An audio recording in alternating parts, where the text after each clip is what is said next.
Evet değerli hocam, hoş geldiniz. Bu akşam yeni bir yılbaşıdır.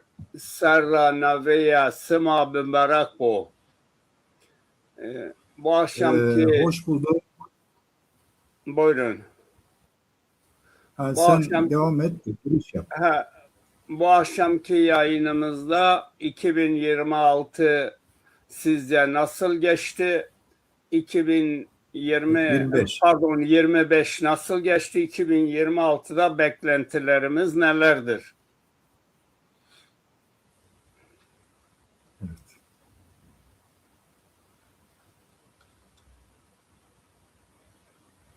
Evet, söz sizde hocam. Peki. İyi akşamlar dostlar. Ben Bünyamin Yıldız. 2025 yılı özelde sağlık problemleri, işte ekonomik durum, Türkiye'nin şartlarını birçoğumuz biliyoruz. Dolayısıyla en sıkıntılı bir dönem yaşadık. Daha ağır koşulları taşıyan. Ama bizim için tabii özellikle benim için çoluk çocuk yok, eşim var sadece. Dolayısıyla bizi toplumsal şeyler daha çok ilgilendiriyor. 2017'de bildiğiniz gibi biz Zaza Halk Partisi'ni kurmak için bir girişimde bulunmuştuk.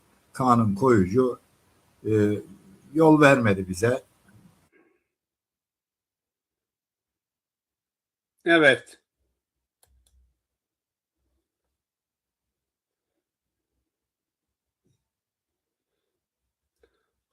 Dinliyoruz hocam.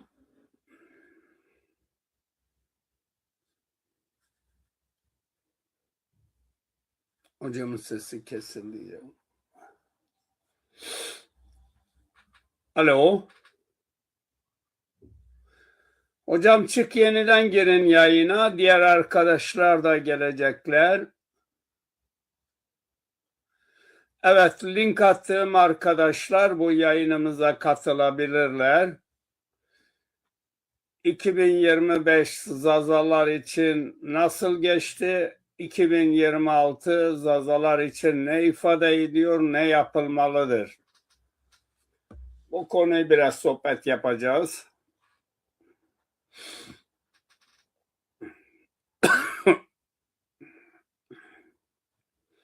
Evet, link attığım arkadaşlar yayınımıza katılabilirler. Evet, Bünyamin hocam geldi. Ya arkadaş bu şey olmuyor. Yok, iyidir şu anda hocam, fena sayılmaz. Konuşmaya devam edin. Senin eskide yayının çok güzeldi ama bilmiyorum tabii bu son zamanlarda nasıl geçti. Alo.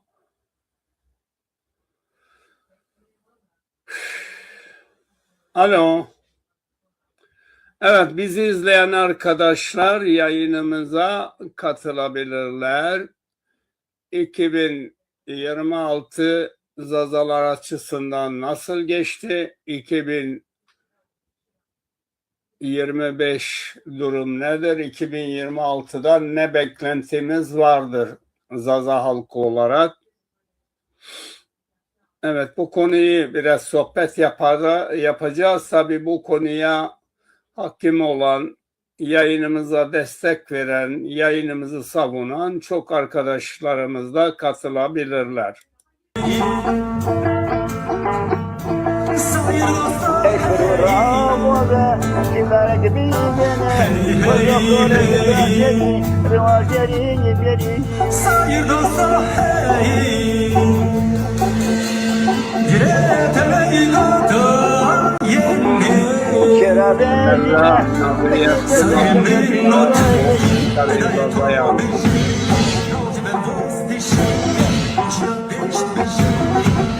Cricket biro mare kenara kevere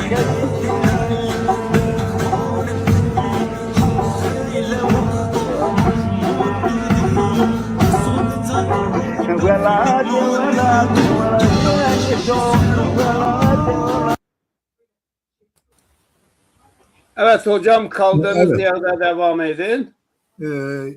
Tabii benim özellikle kişisel olarak bir tarih yazarı olduğum için, kendi halkımın tarihini yazdığım için, milyonlarca senelik bir geçmişi olan bir dilimizi düşündüğümde beni tabii bir evlat gibi, parti benim için bir evlattı. Sonra kitap yazdım, o da ikinci bir evlattı. Halkın baş tacımdır. Dolayısıyla kırmızı çizgim dilimin yok oluşunu engelleyebilmek için çabalar göstermeye ile geçti. Şimdiki gelecek olan yılda biz başlarken bu geçen kısa süre önce ne yapalım diye eşimle birlikte düşündük. Partinin düştüğü durumda elimizi atalım, son görevimizi yapalım, bir buçuk sene sürdürelim, oturtmaya çalışalım, bilgi birikimimizle ön ayak olalım diye düşündük. İkimiz gövdemizi de bu için içine koyduk. Sağlık problemlerimiz olmasına rağmen aday oldum parti başkanlığına. Fakat dar çerçevede 3-4 kişinin kararıyla daha önceden listeler belirlenmişti ve ben de buna karşı oldum. Çünkü bizim kazanma şansımız çok yüksekti. Yani kalkıp İzmir'den, İstanbul'dan 2 tane otobüs insan doldurup getirebilirdik. Ama bu halkımızı bölmek anlamına gelecekti.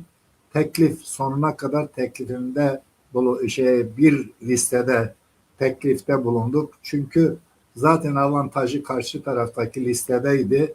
Yani birinci liste kendiliğinden hazırlanmıştı. Bunları yani çok uzun uzadıya bir yanlışlar yapıldı. Demokratik dediler. Kendileri zaten daha önceden şeyini kurmuşlardı, listesini. Şeffaf dendi. Yine 4-5 kişinin aldığı kararla liste yapılmış. Biz eğer girseydik blok halinde belki de parçalanırdık. Bu korkuyla ben çekildim, son bir gün kala. Çekildim. Diğer arkadaşım, eş başkanı da büyük çırpıntılar içindeydi. O da sağlık problemleri olan ailesinden hatta birisini de kaybetti. Bütün o süreç içinde bir gün kalmadı, merkeze gelemedi. Sayın İlhami Çağrı Tekin'le beraber eş başkanlık listesini oluşturacaktık. Dolayısıyla kararlaştırdık. Biz çekileceğimizi bildirdik. Rahat çalışsınlar arkadaşlar madem yine istiyorlarsa. Fakat şunu söylemek zorundayım. Ben aday olduktan sonra meğerse Seni bekliyoruz ha. Meğerse ben bunamışım, meğerse ben yaşlıymışım, meğerse ben işte bilmem bazı figürleri, eski devrimci figürleri göstermişim, bilmem ne olmadık, hiç hayal etmediğim kulplar bulundu bize. Hemen bizi yani linç etmeye başladılar 3-4 kişi. O da yani yönetici grubu olan kişiler. Dolayısıyla biz eşimle çekilme kararını destekledik ve çekildik. Umarım ve dilerim, yanılırım ve aynı zamanda umar ve dilerim ki başarılı olurlar. Dilimiz çünkü UNESCO raporlarına girmiş, yok olan dillerin başında geliyor. Ama dünyanın en eski dilidir. Yani en eski 4 tane dilinden birisidir. Bir araştırmacı, tarihçi olarak söylüyorum bunları. Halkımız dünyanın en mağdur halkıdır. Biz ne Kürtüz, ne Türküz, ne Arabız, ne Ermeniyiz, ne yani Çinliyiz, ne Mısırlıyız. Biz Hetli gelenekten gelen Zazalarız. Bakın Zazaların buradaki tarihi 6000 yıllık Sümer tabletinde var ama başka kaynaklardan 1 milyon yıllık geçmişi var. Şimdi bütün bu Selam oluşumlar yoldaş, selam. Merhaba abi, nasılsın? dolayısıyla evet. Merhaba ya, bir yayın yapıyorum. 2025 nasıl geçti? 2026 ne var? Size de link attım. Biraz katılabilirsiniz. Abi ben şeydeyim, misafirlikteyim. Kötü, canı sağ olsun. Tamam, kusura bakma abi. Tamam, sorun yok. Evet Bünyamin abi. Şimdi o durum şey olunca çekildik. Halbuki çok büyük bir fırsat olma ihtimali vardı. Biz yani ben yaşımı bulmuşum. Öyle e, olmayacak duaya amin demem bu yaşta bu birikimle. Dolayısıyla biz eşimle örgütlenme hedefiyle gelmiştik. Nitekim arkadaşlar bunu şey etmediler, tasvip etmedi. Destekleyen kimse de çıkmadı. Yani biz kendi şeyimize dayanarak gidecektik. Dolayısıyla onu çok kötü bir şekilde şu son günlerde kapatmış olduk. Ama sitemim şu ki halkın kendi tarihini öğrenmeyi istemiyor. Ve bütün şu andaki Türkiye'nin siyasal oluşumlarının içinde Zazalar hepsinde var. Bakın yani en aşırı diyelim ki Hüdapar'da da var, sağ zihniyetten, MHP'den de var, tabii diğer partiler de var. Öbür taraftan birçok şey düşüncede olan partilerde, CHP'de de var tabii, AK Parti'de de var. Bütün bunlarda var olan bir teşkilatlarda bulunan, hatta DEM Partisi'nde en önemli kadınlar zaten orayı demokratik hale çevirdiler. Şunu söyleyeyim, bitireyim bu konuyu. Bakın, bütün Türkler, Türk partileri profesörler yönetiyor, bilim adamları yönetiyor. İşte geçmiş yıllara dayalı uzun süreçli siyasetçiler yönetiyor. Bunlar Zazaları Kürt sayıyor. Kürtler de Zazaları sayıyor. Efendim? Tamam yoldaş. Tamam. Sana demedim Bünyamin abi. Yani ben devam mı edeyim? Ben geliyorum. Hemen. Sen devam et, evet abi. Ama araya girince olmuyor işte. Yok da mecburi kalıyorum. İdare etmemiz lazım. Tamam. Şimdi bakın. Dikkat edin. Bir MHP'li Zazalığı aklının ucunda belki de geçirmiyor. Sokaktaki insan Zazaların hakkında bir şey bilmiyor. Efendim Zazalar dahi kendi hakkında bir şeyler bilmiyor. Başta olanlar zaten bir şey öğrenmek istemiyor. Ne olacak peki bu milletin hali? Bu fırsatı benim arkadaşlar dediğimiz yani yönetici gruplar da sayılmıyor. 3-5 kişi. Dolayısıyla bunların sayesinde böyle bir şansı kaçırdık. Boşuna aday olmamıştım. Bu belki de benim son hizmetim olacaktı Zaza halkına. Ama olmadı. Sağlık olsun. İnşallah başarılı olurlar. Ama görüşüm başarılı olacaklarını zannetmiyorum. Bu Evet. kafadan. Teşekkürler. Sağ olun, var olun değerli abim. Evet, İlhami Çağrı Tekin hoş geldin. Bu akşamki yayınımız 2025 nasıl geçti? 2026'da Zazaların beklentisi nelerdir? Bu konuyu biraz sohbet edeceğiz. Hoş bulduk. Yalnız ben sizi göremiyorum. Siz beni görebiliyor musunuz? Biz seni görüyoruz, evet. Ben Niye seni ben görmüyorum sayın arkadaşım, dostum. Bünyamin hocamın sesi geliyor ama göremiyorum. Stüdyoya giremedik. Ne oldu? Evet, Ben de çık seni yeniden görmüyorum. gir. Çık yeniden gir. Ben de mi yeneyim? Veladi veladi veladi genişo Veladi veladi veladi genişo Meşrefete kena Gülgülkin Evet, bu akşam değişik bir yayın yapıyoruz abi. Pek siyaset yok, şey yok. Bu akşam Zazaların beklentileri, geleceği hakkında düşünceleri, herkes bunları tartışmalı, konuşmalı, istemleri nelerdir? Evet, hepinizin bildiği gibi 2025 yılı içinde Elazığ'da bir kardeşimiz pankratlarla sokak ortasında bir yürüyüş yaptı. Bu Zaza halkının uyanışı için önemli bir adımdı. Demek ki bir kişi bile sesini dünyaya, ülkeye ve herkese bildirebiliyor.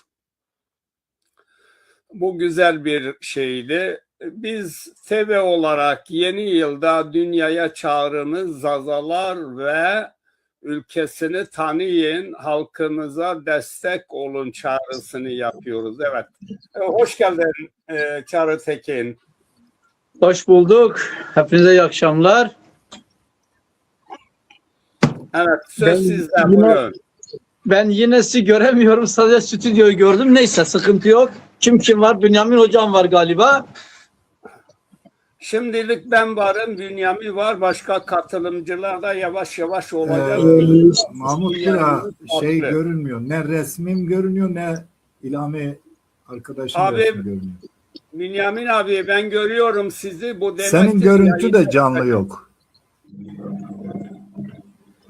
Acaba neden? Keke Mahmut bunu bir düzeltelim. Sıkıntı sizden mi? Acaba bizden mi? Ya bu yılbaşına mahsus sıkıntıdır. Görüyor musunuz böyle? Şu an gördüm ama küçük. Nasıl büyütürüz biz bunu? Şu an evet gördüm. Bünyamin hocamı gördüm. Sizi de gördüm. Evet. Peki nasıl büyütürüz bunu? Bünyamin abi geçti. Sen telefonunda şey yapsa telefonunu yan çevir.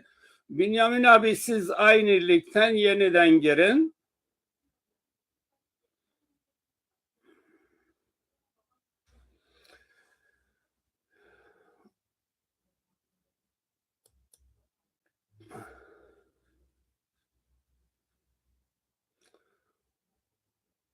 Evet.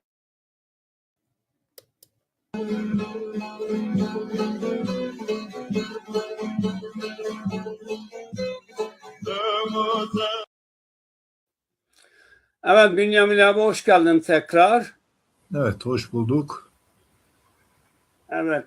Çağrı Yeni- Tekin gelene karşı gelene kadar kadar. diyelim. Gelene kadar 2026'da gelecekte ne beklentileri var Zazaların? Valla şimdi şu şeyi gerçek olarak söylemek istiyorum. Zazaların tarihi çok eskiye dayanıyor. Yani 1 milyon yıllık Anadolu'da tarihi vardır, belgeler vardır.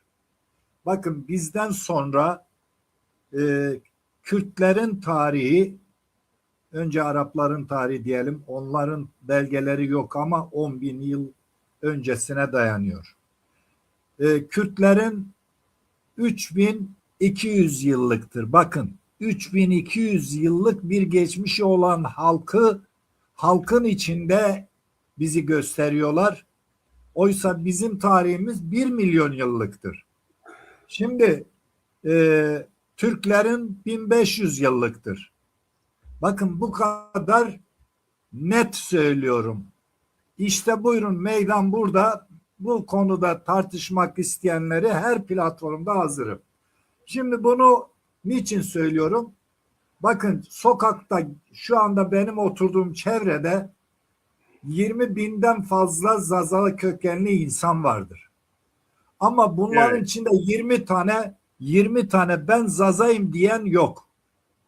Bakın Çok acı. 20 binin içinde benim ailemin içinde ben bir söylüyorum. Benim kardeşlerim biz Türk'üz. Biz işte bilmem Müslümanız.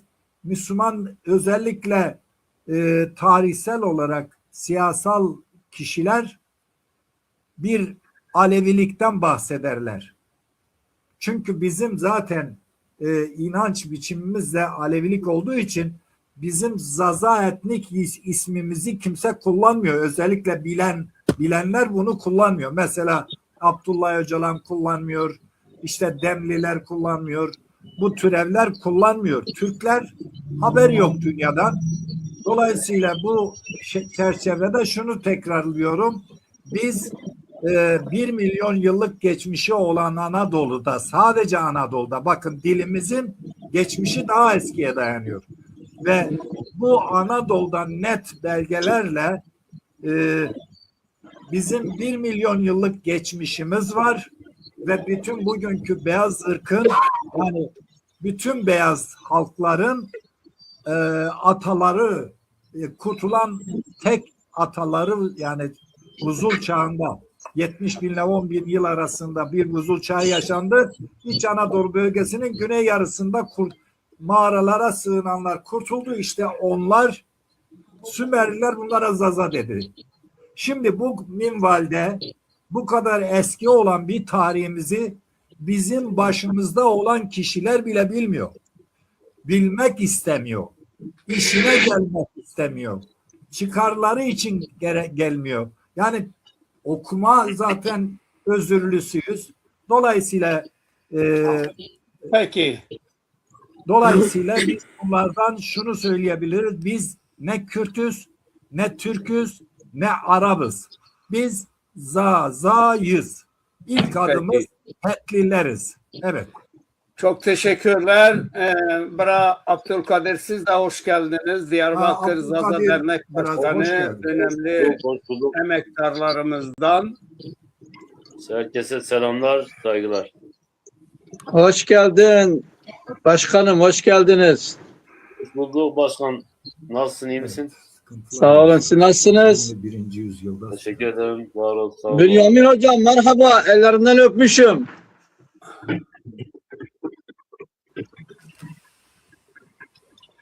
Evet, söz sizde Çağrı Tekin.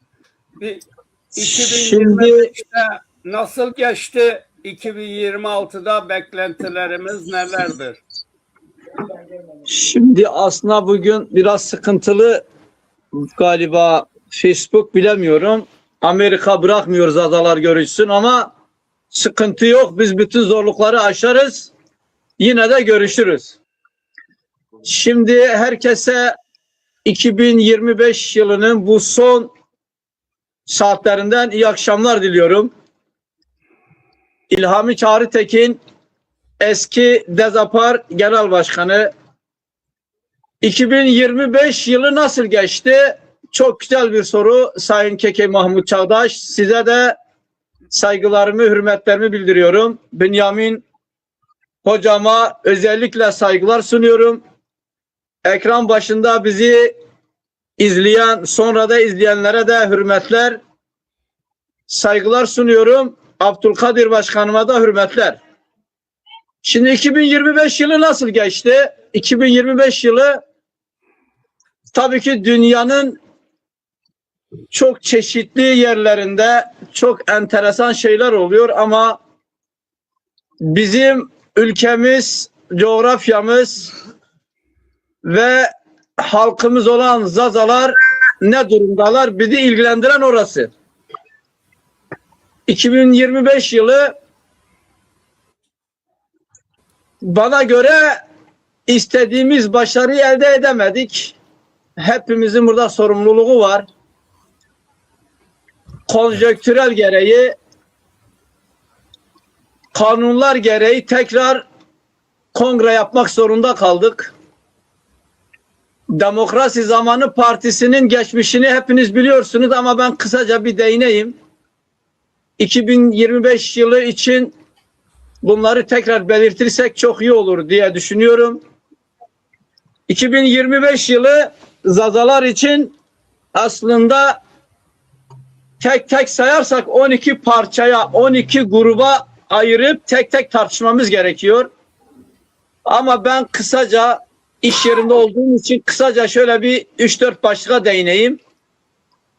2024 yılında yaptığımız 2 kongre ile 2025 yılına daha donanımlı, daha sağlıklı, daha da heyecanlı girdik.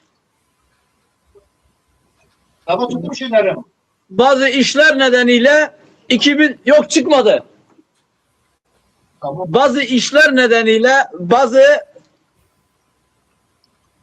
aniden gelişen siyasi nedenlerden dolayı 2025 yılında tekrar bir kongre yapmak zorunda kaldık.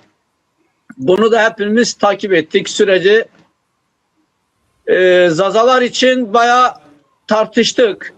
Tabii bizi destekleyenler, bize karşı gelenler,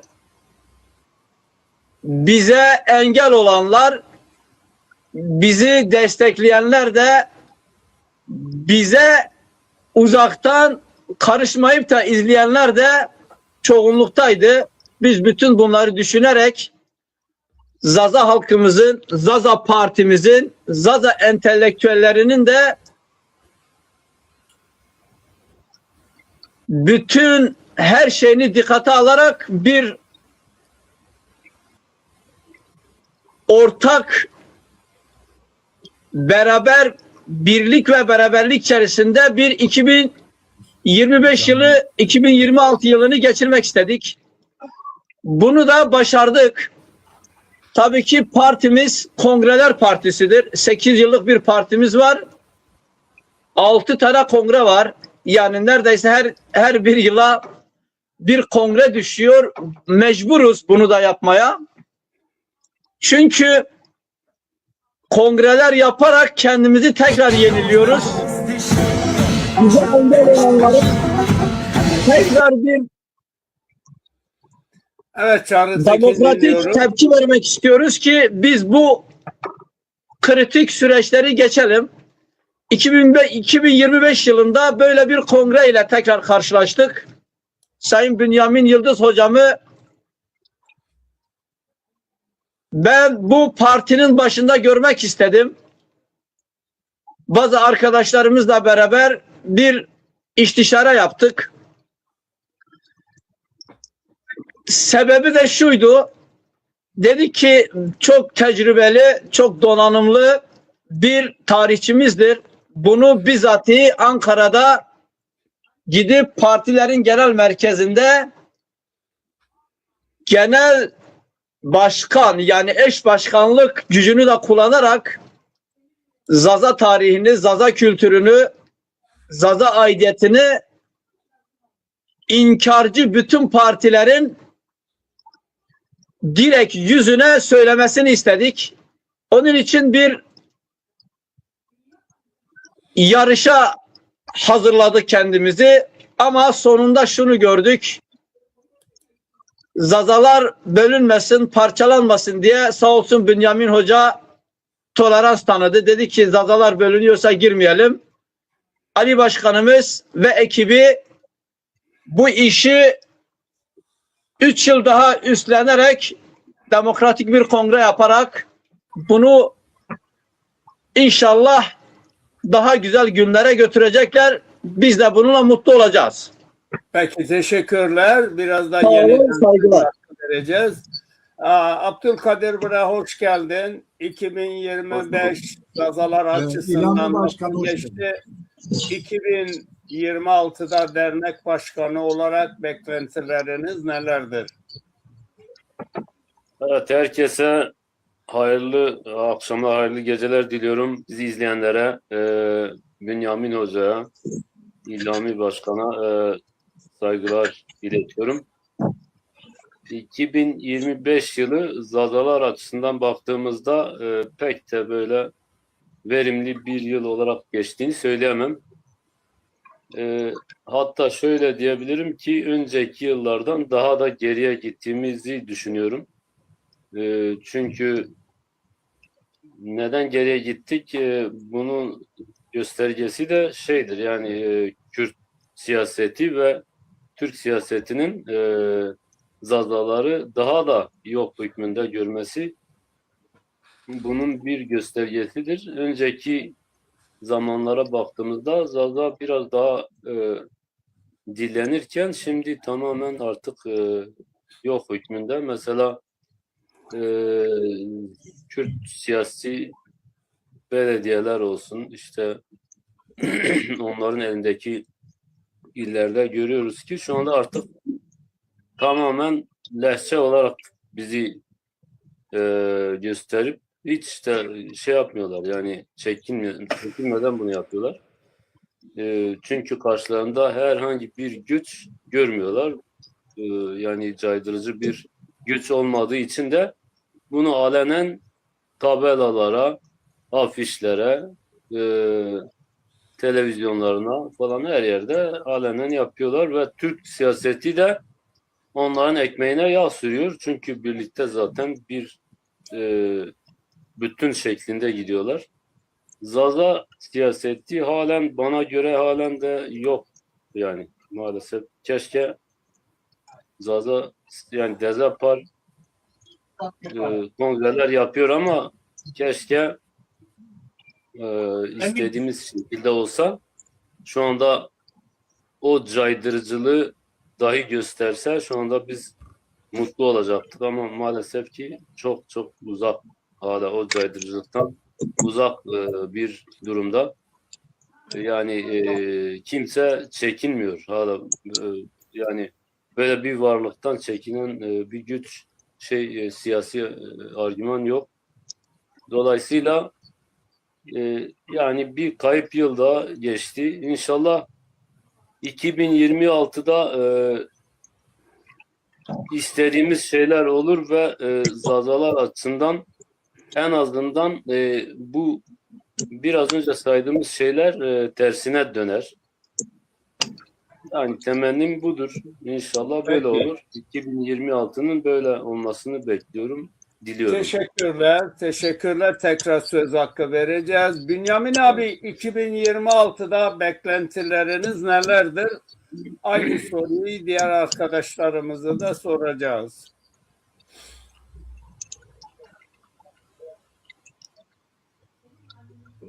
Bünyamin abi.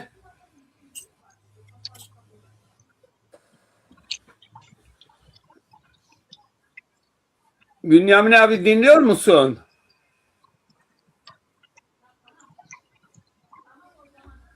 Alo.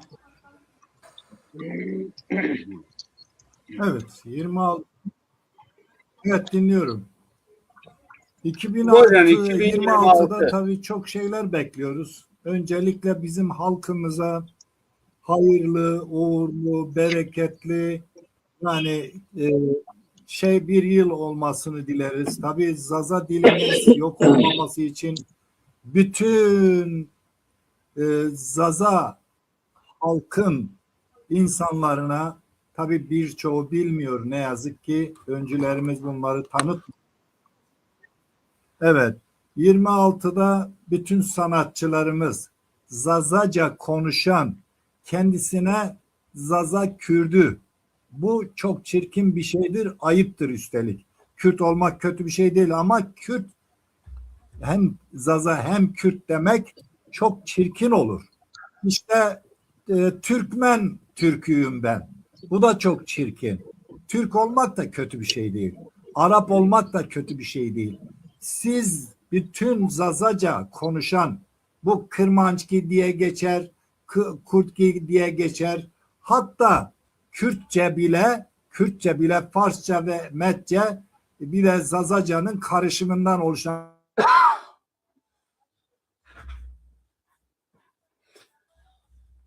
Evet, İlhami Çağrıtekin.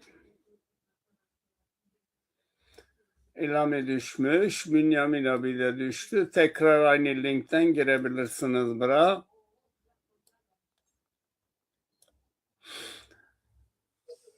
Evet, seninle devam ediyoruz. Arkadaş gelene kadar. Evet, İlhami Hoca, 2026'da beklentileriniz nelerdir? Zazalar hakkında ne düşünüyorsunuz? Şimdi tekrar hayırlı akşamlar. Şimdi tabii ki çok şey bekliyoruz ama gücümüz belli. 2026'da belki de bir seçimde olma ihtimali çok yüksek.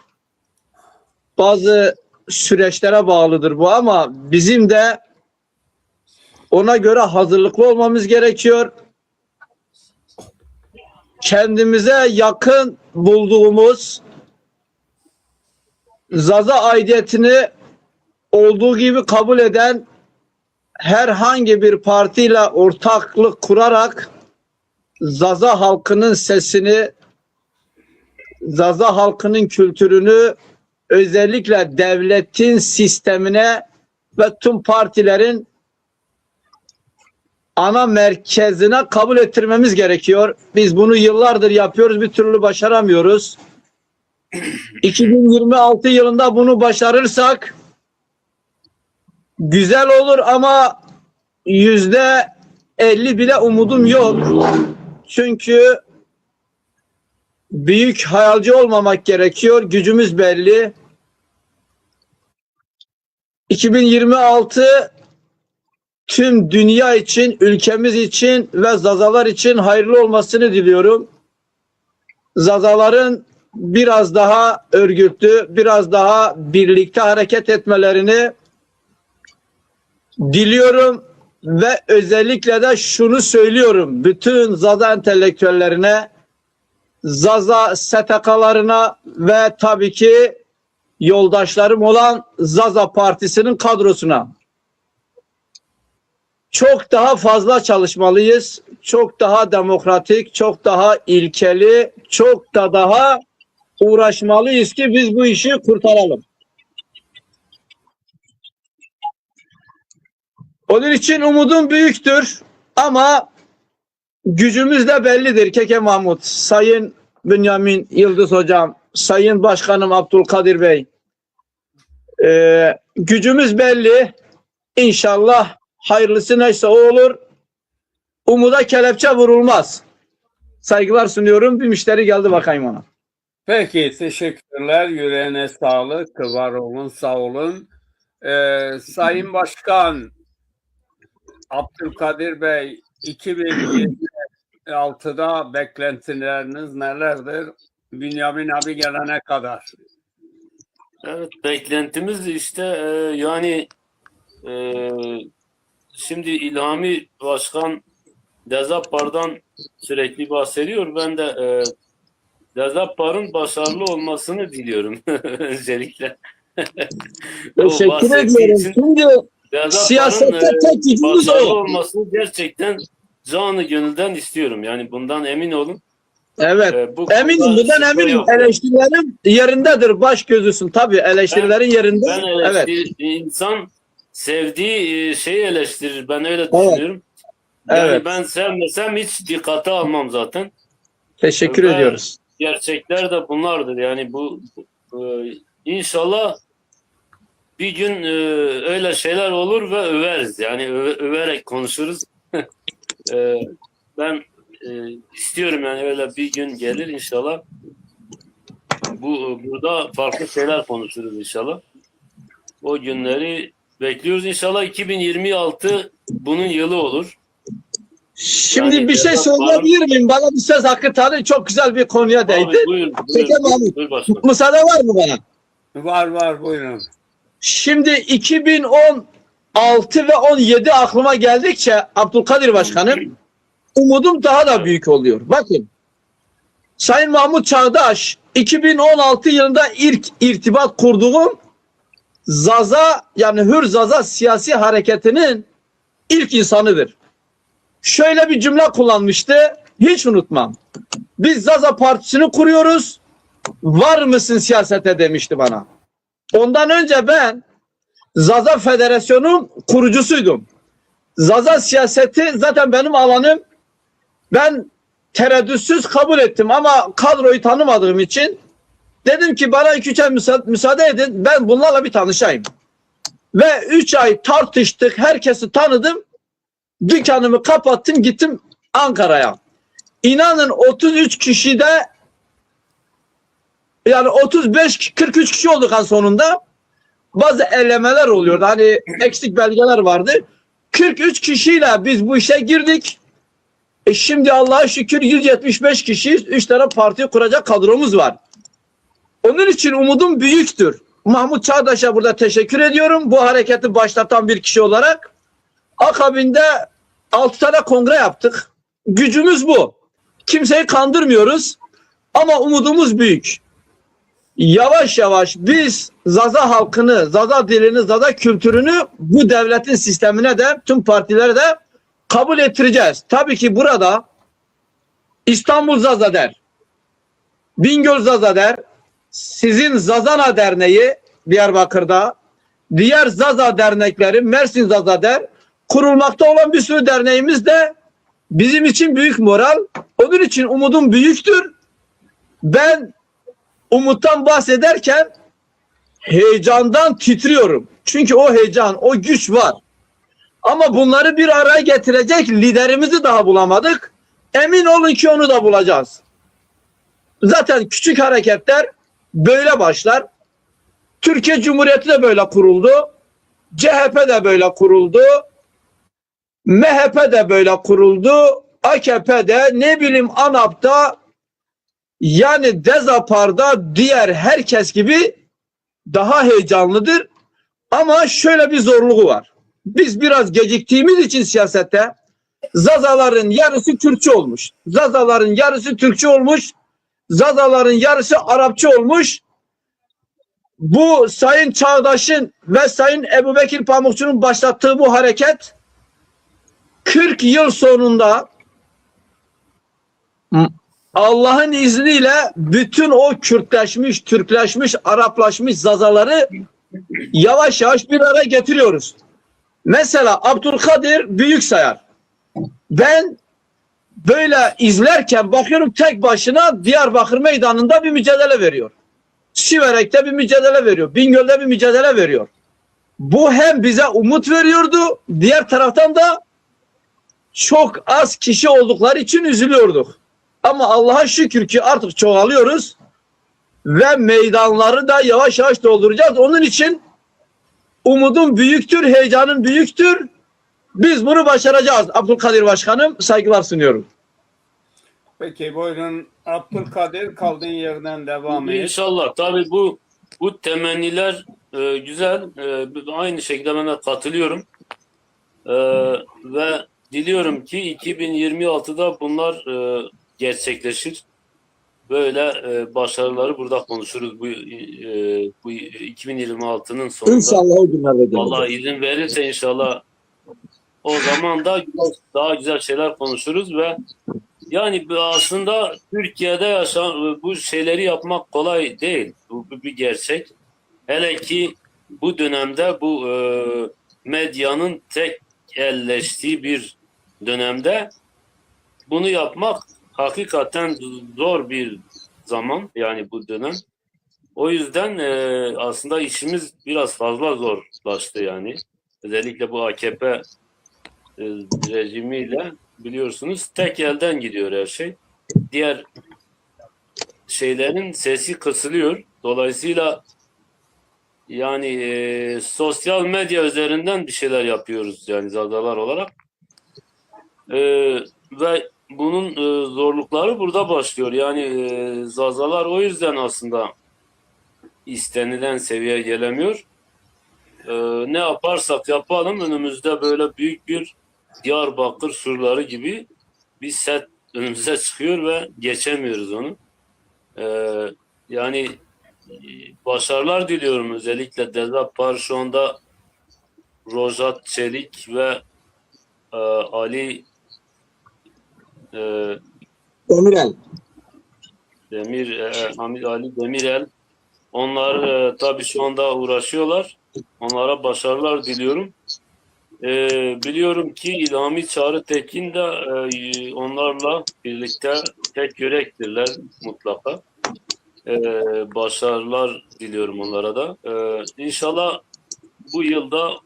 bu yılın sonunda da, bu önümüzdeki yılın sonunda da o başarıları konuşacağız. Peki çok teşekkür ederim. Bünyamin abi 2025 yılı içerisinde Elazığ'da bir tane şahıs pankratlarla Zaza bağımsızlığını istiyoruz yürüyüşünü yaptı. Hiçbir arkadaşımız yani bu verilen emeği dile getirmedi. Bu konuda siz ne düşünüyorsunuz? Yani bir kişi bile sesini dünyaya, tüm Zazalara duyurdu. Bakın dostlar, hangi parti olursa olsun, hangi oluşum olursa olsun, hep birkaç kişiyle başlar, haklı davalarını duyurmaya kalkarsa başarılı olur.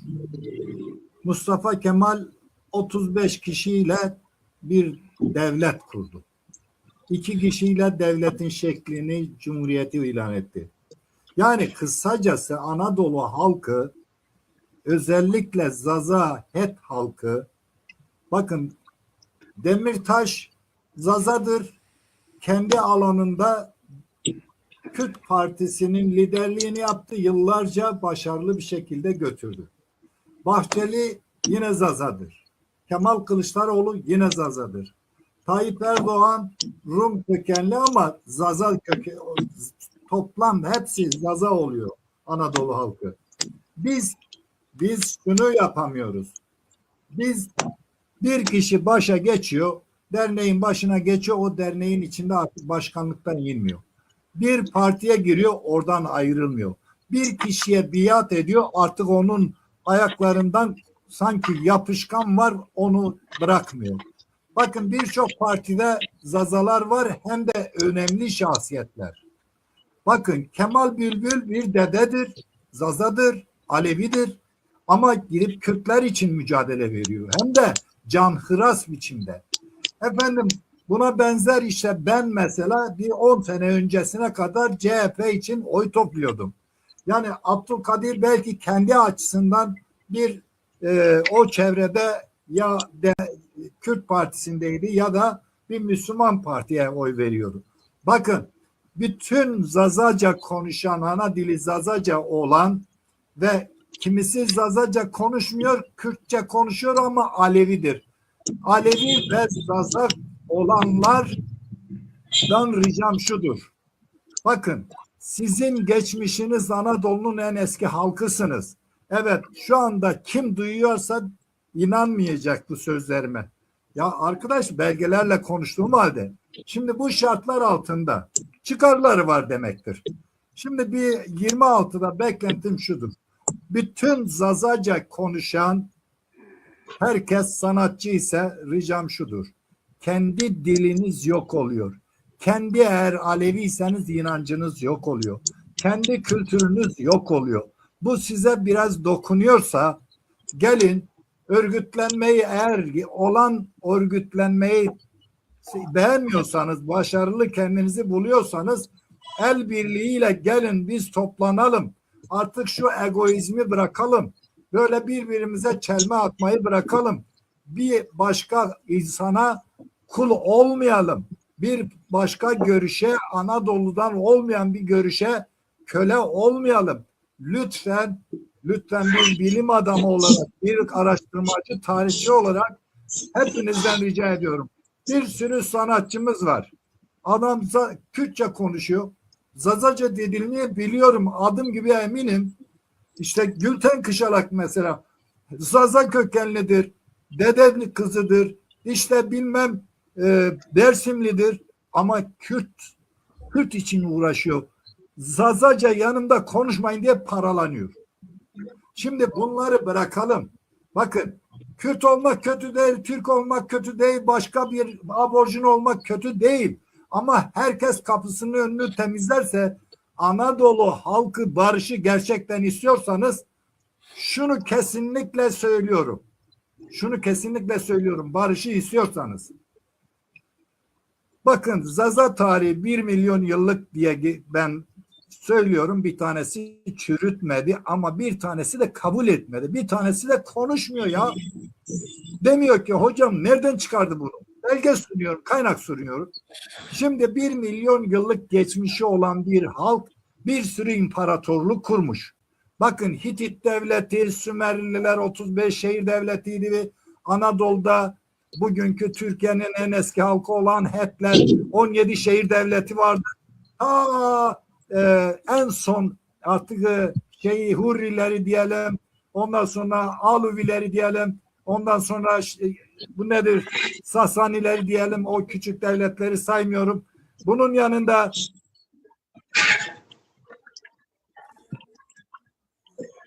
Evet, Bünyamin abi dondu Zaza zannediyorum. kökenlilerdi. Bakın, devlet kuran bir geleneklerden geliyoruz. Biz şunu söylüyorum, 1 milyon yıllık geçmişi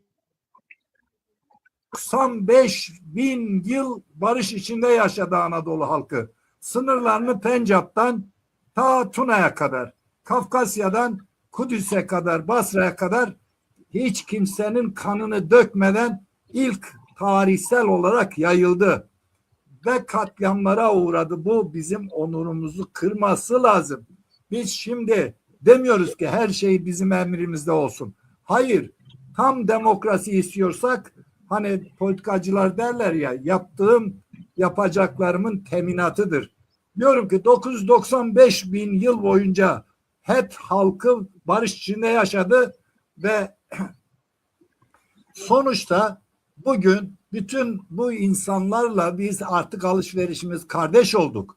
Anadolu içinde bir barışı kurmak istiyorsak herkesin kendini ifade edecek, her halkın kendini ifade edecek bir ortak noktayı bulalım. Sınırlarını yeni sınırlar çizmeyelim. Bu da başarılı olmaz zaten. Bunu rica ediyorum. Sanatçı gelsin, düşünür gelsin, yazar gelsin, politikacı gelsin. Ben kendi açımdan kitabını yazdım ve eşimle birlikte de partiye aday oldum. Sevgili İlhami Başkan bunu biliyor. Bu yaşta benim parada, pulda, mevkide, makamda bir şeyim yoktu. Gördüğüm manzara, edindiğim bilgileri aşılarsam veya öğrenmesini sağlarsam bu politikayı biz yerleştiririz meclise. Ama tabii el atması lazım. Şimdi kimisi para sahibidir.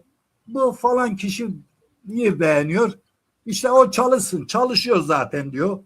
Kimisi dinen, yani siyasal İslam, ne yazık ki İslam'ı da mahvettiler bugünkü Anadolu'daki Müslümanlar. Zazalar zazalığı batırdılar. Kürtler Kürtçülüğü batırdılar. Yani kısacası Anadolu halkı, gerçek Anadolu kutsal topraklarına layık değil. Umarım 2026'da herkes kendi çapında kendi kültürünü taşımak üzere, kendi inancını saklamak üzere. Yani şu anda ben diyorum ki bütün herkes Zazadır ama Müslüman olanlar, diyelim ki Araplar inancı vardır, kültürü vardır. Diyelim ki Zazaların bir kısmı şimdi Müslüman diye kendini tanıyor. O yine Müslümanlığını sürdürüyor.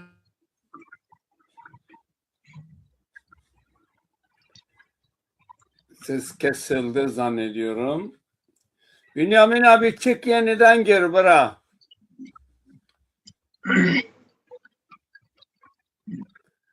Evet,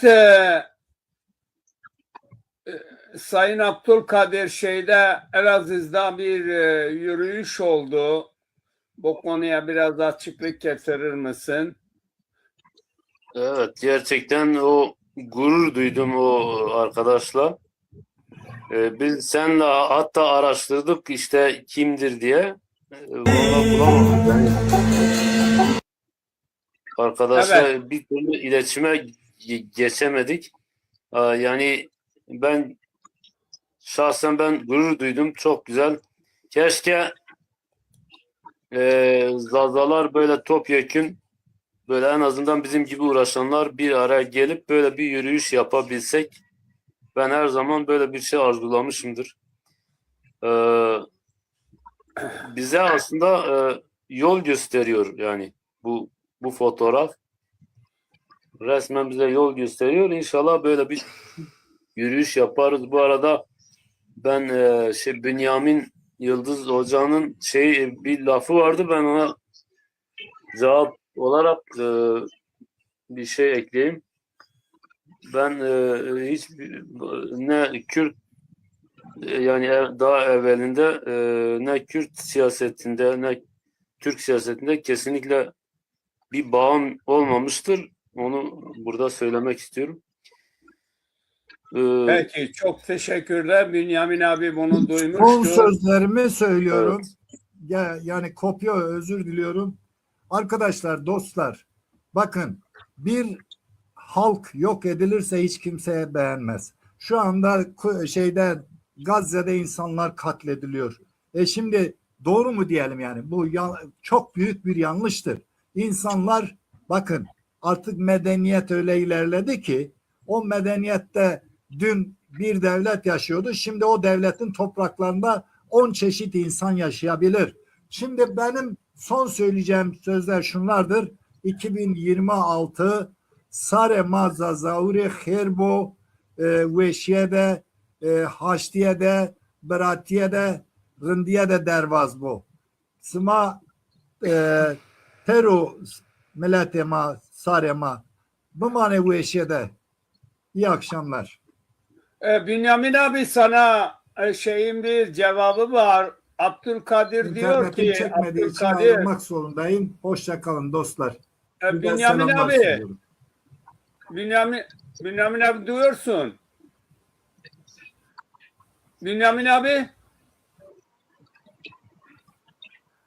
Bünyamin abi Abdülkadir diyor ki ben genç yaşta Evet, dinliyorum. Çabuk söyleyin.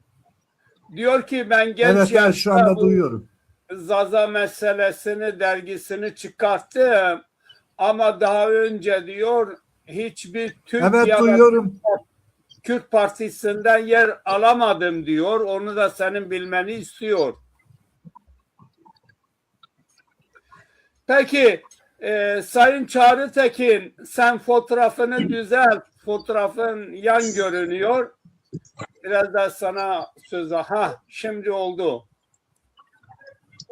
Sayın Çağrı Tekin, bu Elazığ'da yapılan yürüyüş hakkında fikirlerin nelerdir?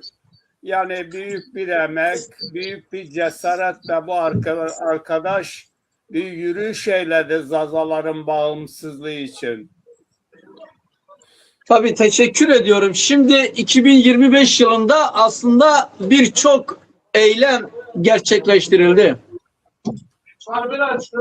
Başta o tek başına bir orduya bedelsin diye bir slogan var ya, işte o genç bizim nazarımızda bir ordudur. Bulamadık. 2024'te bir irtibat kurdum, sonra koptu. Şimdi 2025'te aslında Demokrasi Zamanı Partisi'nin de büyük eylemleri vardır. İmza kampanyasını başlattık. Zaza Federasyonu'nun 3 tane eylemi oldu. Güzeldi. Antalya'da, Elazığ'da. Şimdi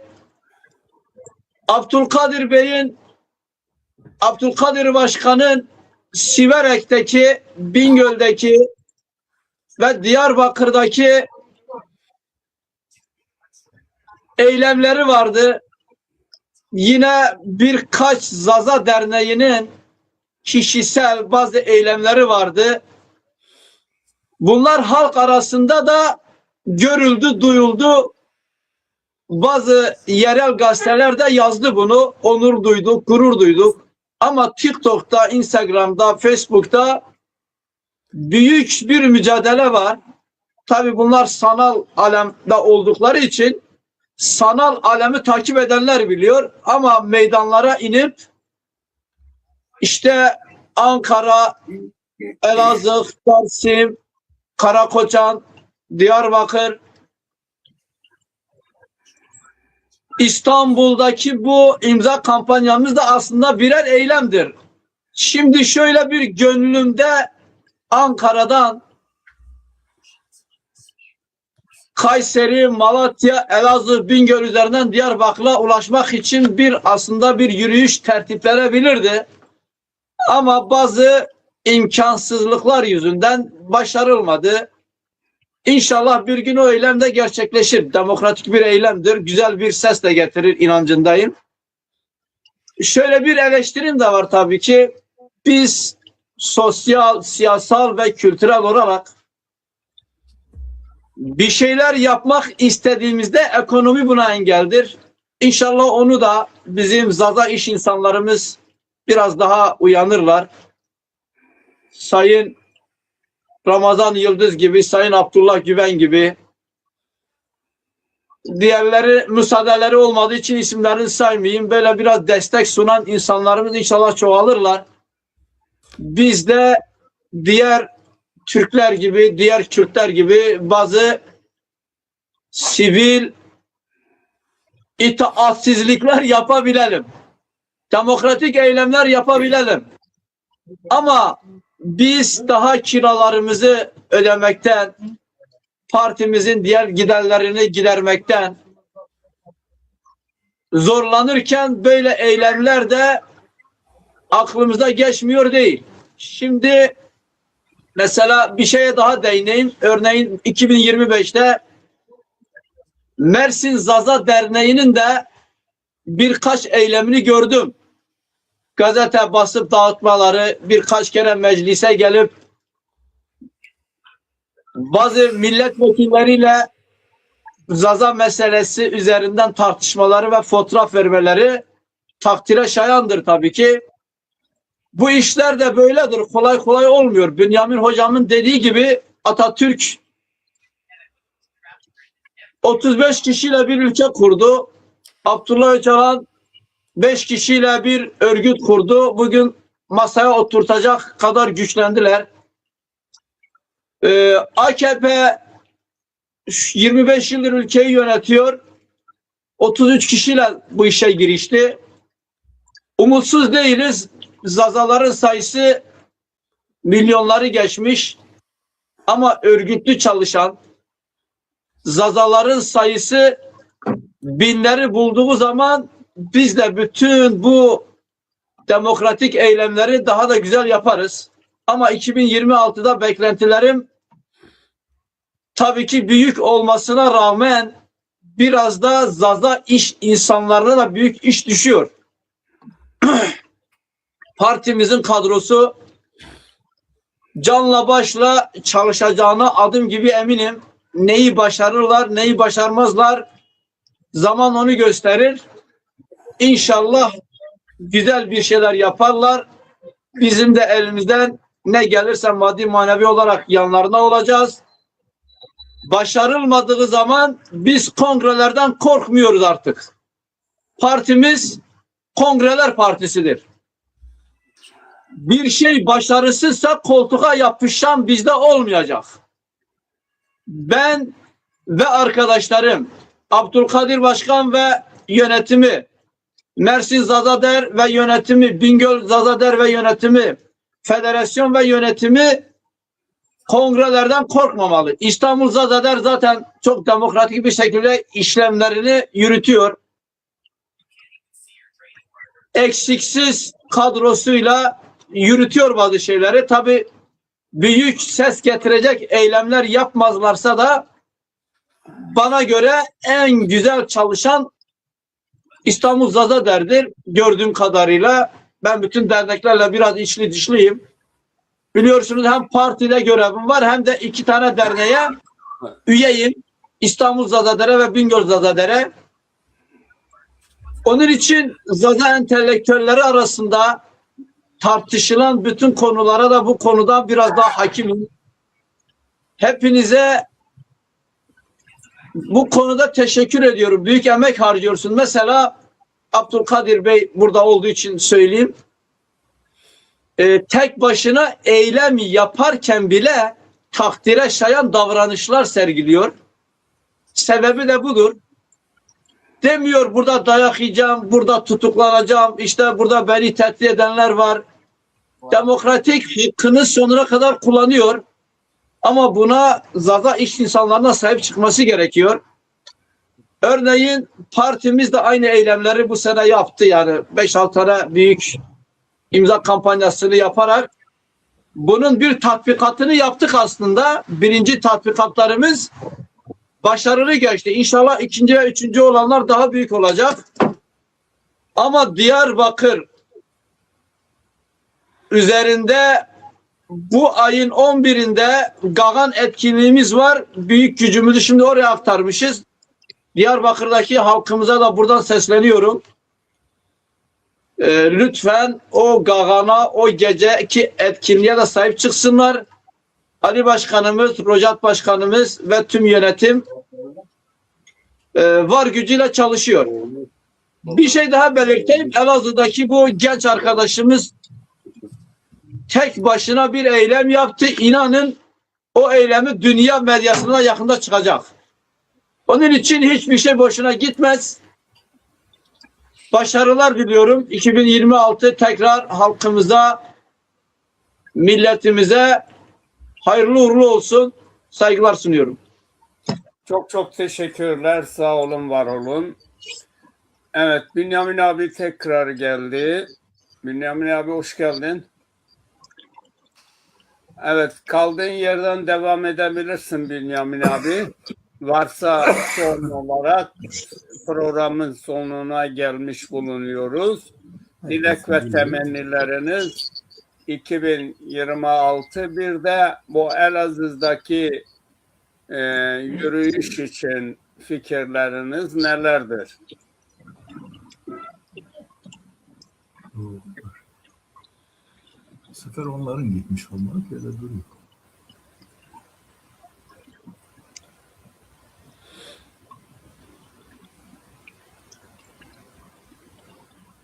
Bünyamin abi dinliyoruz seni. Düştü gene ya. Bünyamin abinin eskiden yayını çok güçlüydü ama bu birkaç defadır yayından hep düşüyor. O da ayrı bir sorun. Evet Sayın Başkan, sizi dinliyoruz. Kısa öz.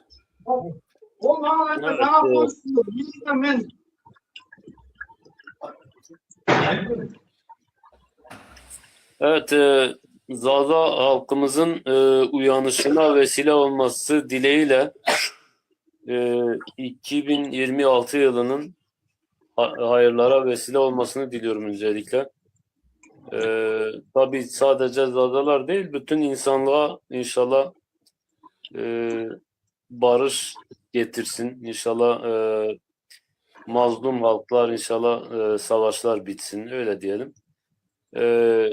İnşallah bizim Zazaların da gerçek hakkıyla böyle bir halk olduğu artık tescillensin. Özellikle Türkiye Cumhuriyeti'nin bu haksız zulmü. Bu da bir zulümdür sonuçta. Yani bizi yok saymak, bu da zulümdür. Ha öldürdün, ha yok saydın. Fark yok yani. İnşallah bunun da artık son bulmasını diliyorum. Kom ma temaşekenu sarra neveyini pirini bimbarek bu. Kom ma temaşekenu ve şu harbi hatırışma. Çok çok teşekkür ederim. Yayınımızın sonuna geldik. Hepinize saygılar, selamlar gönderiyorum. Yayınımıza katılan arkadaşlarımız yeni yılın hayırlı olmasını diliyorlar. Serra Neviye Sıma Bımbarak mı diyorlar. Onunla birlikte tabii 2025'in çok verimli olmasa da Zazalar açısından uyanışı hızlandırmak için bazı çalışmaların yapıldığını dile getirdiler. 2026 yılında ise daha iyi bir çalışmanın yapılacağını belirttiler. Biz ZTV olarak yeni yılda dünyaya çağrı yapıyoruz. Zaza halkı ve ülkesini tanıyın ve destek olun. Herkese yurt içinde, dışında herkese çağrımız vardır. Elazığ'da yapılan değerli görüşmeler kutluyoruz. Saygılar diliyorum. Hoşçakalın.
Evet değerli hocam hoş geldiniz.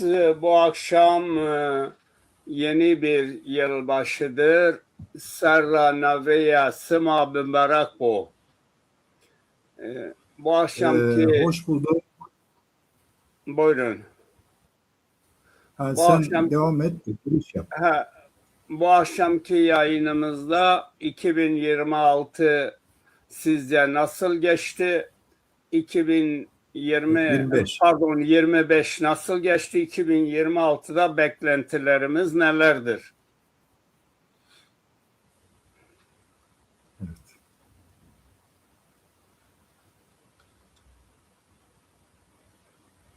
Evet söz sizde hocam.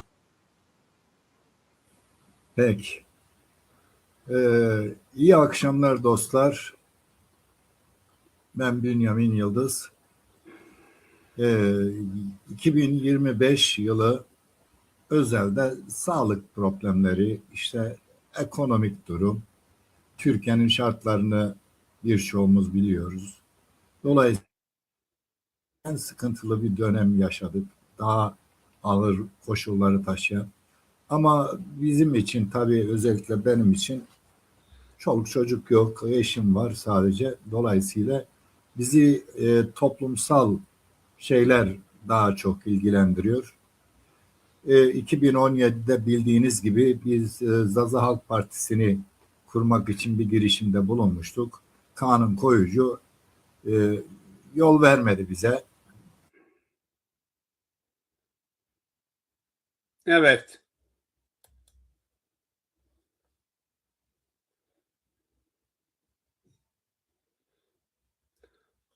Dinliyoruz hocam.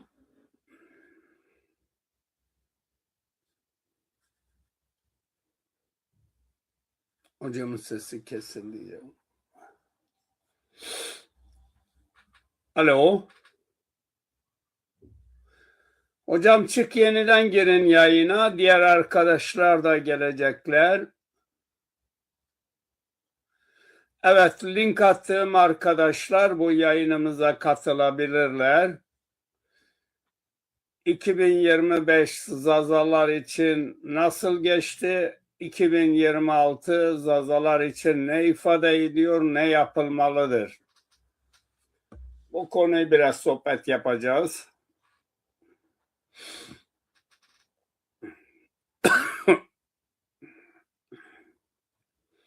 Evet, link attığım arkadaşlar yayınımıza katılabilirler. Evet, Bünyamin hocam geldi. Ya arkadaş bu şey olmuyor. Yok iyidir şu anda hocam. Fena sayılmaz. Konuşmaya devam edin. Senin eskide yayının çok güzeldi ama bilmiyorum tabii bu son zamanlarda nasıl geçti. Alo.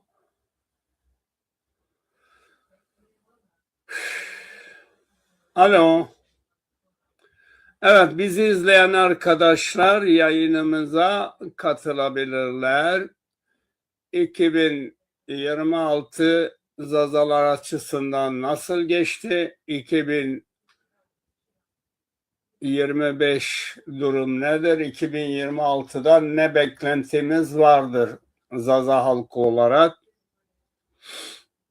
Evet, bu konuyu biraz sohbet yapacağız. Tabii bu konuya hakim olan, yayınımıza destek veren, yayınımızı savunan çok arkadaşlarımız da katılabilirler.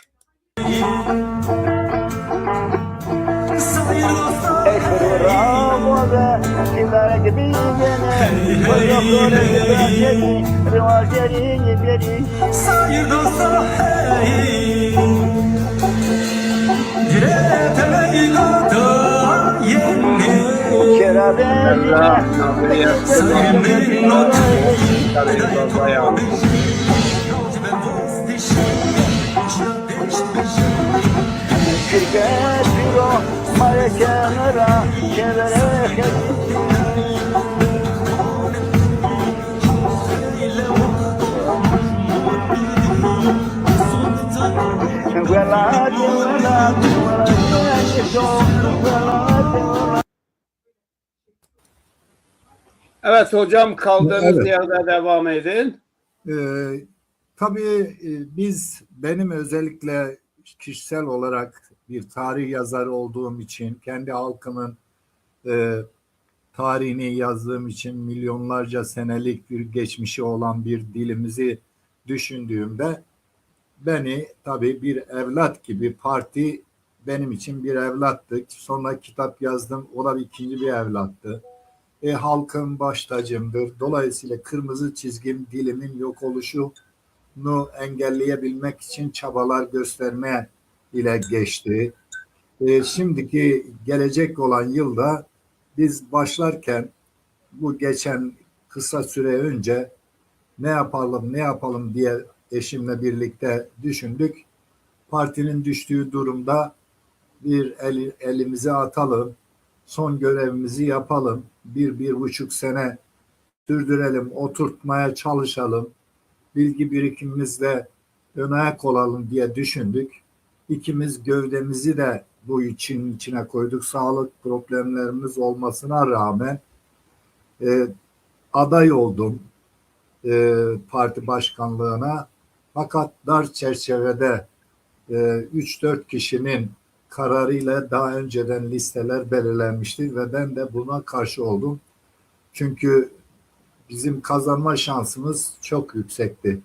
Yani kalkıp İzmir'den, İstanbul'dan 2 tane otobüs insan doldurup getirebilirdik. Ama bu halkımızı bölmek anlamına gelecekti. Teklif sonuna kadar teklifinde bir listede teklifte bulunduk. Çünkü zaten avantajı karşı taraftaki listedeydi. Yani birinci liste kendiliğinden hazırlamıştı. Bunları yani çok uzun uzadıya bir yanlışlar yapıldı. Demokratik dediler. Kendileri zaten daha önceden şeyini kurmuşlardı, listesini. Şeffaf dendi. Yine 4-5 kişinin aldığı kararla liste yapılmış. Biz eğer girseydik blok halinde belki de parçalanırdık. Bu korkuyla ben çekildim son bir gün kala. Çekildim. Diğer arkadaşım, eş başkanı da büyük çırpıntılar içindeydi. O da sağlık problemleri olan ailesinden hatta birisini de kaybetti. Bütün o süreç içinde bir gün kalmadı, merkeze gelemedi. Sayın İlhami Çağrı Tekin'le beraber eş başkanlık listesini oluşturacaktık. Dolayısıyla kararlaştırdık. Biz çekileceğimizi bildirdik. Rahat çalışsınlar arkadaşlar madem yine istiyorlarsa. Fakat şunu söylemek zorundayım. Ben aday olduktan sonra meğerse Yoldaş, seni bekliyoruz ha. Meğerse ben bunamışım, meğerse ben yaşlıymışım, meğerse ben işte bilmem bazı figürleri, eski devrimci figürleri göstermişim. Bilmem ne olmadık, hiç hayal etmediğim kulplar bulundu bize. Hemen bizi yani linç etmeye başladılar 3-4 kişi. O da yani yönetici grubu olan kişiler. Dolayısıyla biz eşimle çekilme kararını destekledik ve çekildik. Umarım ve dilerim, yanılırım ve aynı zamanda umar ve dilerim ki başarılı olurlar. Dilimiz çünkü UNESCO raporlarına girmiş, yok olan dillerin başında geliyor. Ama dünyanın en eski dilidir. Yani en eski 4 tane dilinden birisidir. Bir araştırmacı, tarihçi olarak söylüyorum bunları. Halkımız dünyanın en mağdur halkıdır. Biz ne Kürtüz, ne Türküz, ne Arabız, ne Ermeniyiz, ne yani Çinliyiz, ne Mısırlıyız. Biz Hetli gelenekten gelen Zazalarız. Bakın Zazaların buradaki tarihi 6000 yıllık Sümer tabletinde var ama başka kaynaklardan 1 milyon yıllık geçmişi var. Şimdi bütün bu Selam oluşumlar yoldaş, selam. Merhaba abi, nasılsın? dolayısıyla Evet. Merhaba ya, bir yayın yapıyorum. 2025 nasıl geçti? 2026 ne var? Size de link attım. Biraz katılabilirsiniz. Abi ben şeydeyim, misafirlikteyim. Kötü, canı sağ olsun. Tamam abi, kusura bakma abi. Tamam, sorun yok. Evet Bünyamin abi. şimdi o durum şey olunca çekildik. Halbuki çok büyük bir fırsat olma ihtimali vardı. Biz yani ben yaşımı bulmuşum. Öyle e, olmayacak duaya amin demem bu yaşta bu birikimle. Dolayısıyla biz eşimle örgütlenme hedefiyle gelmiştik. Nitekim arkadaşlar bunu şey etmediler, tasvip etmedi. Destekleyen kimse de çıkmadı. Yani biz kendi şeyimize dayanarak gidecektik. Dolayısıyla onu çok kötü bir şekilde şu son günlerde kapatmış olduk. Ama sitemim şu ki halkın kendi tarihini öğrenmeyi istemiyor. Ve bütün şu andaki Türkiye'nin siyasal oluşumlarının içinde Zazalar hepsinde var. Bakın yani en aşırı diyelim ki Hüdapar'da da var, sağ zihniyetten, MHP'den de var, tabii diğer partiler de var. Öbür taraftan birçok şey düşüncede olan partilerde CHP'de de var tabii, AK Parti'de de var.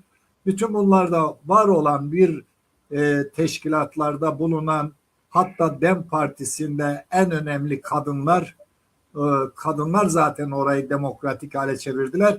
Şunu söyleyeyim, bitireyim bu konuyu. Bakın, bütün Türk partileri profesörler yönetiyor, bilim adamları yönetiyor, işte geçmiş yıllara dayalı uzun süreçli siyasetçiler yönetiyor.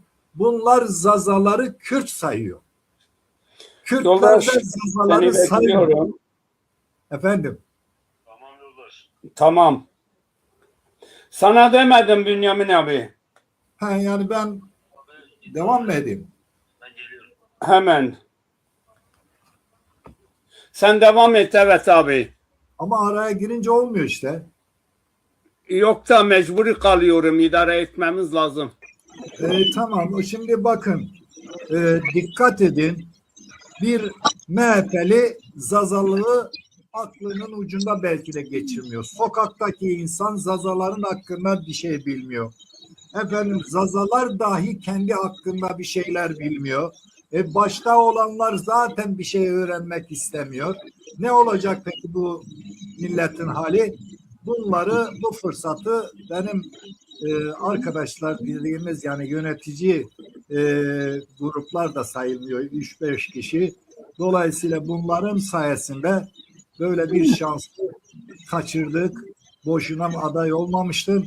Bu belki de benim son hizmetim olacaktı Zaza halkına. Ama olmadı. Sağlık olsun. İnşallah başarılı olurlar. Ama görüşüm başarılı olacaklarını zannetmiyorum. Bu Evet. kafadan. Teşekkürler. Sağ olun, var olun değerli abim. Evet, İlhami Çağrı Tekin, hoş geldin. Bu akşamki yayınımız 2025 nasıl geçti? 2026'da Zazaların beklentisi nelerdir? Bu konuyu biraz sohbet edeceğiz. Hoş bulduk. Yalnız ben sizi göremiyorum. Siz beni görebiliyor musunuz? Biz seni görüyoruz, evet. Ben Niye seni ben görmüyorum sayın arkadaşım, dostum. Bünyamin hocamın sesi geliyor ama göremiyorum. Stüdyona giremedik. Ne oldu? Ben de Çık seni yeniden görmüyorum. gir. Çık yeniden gir. Ben de yeni.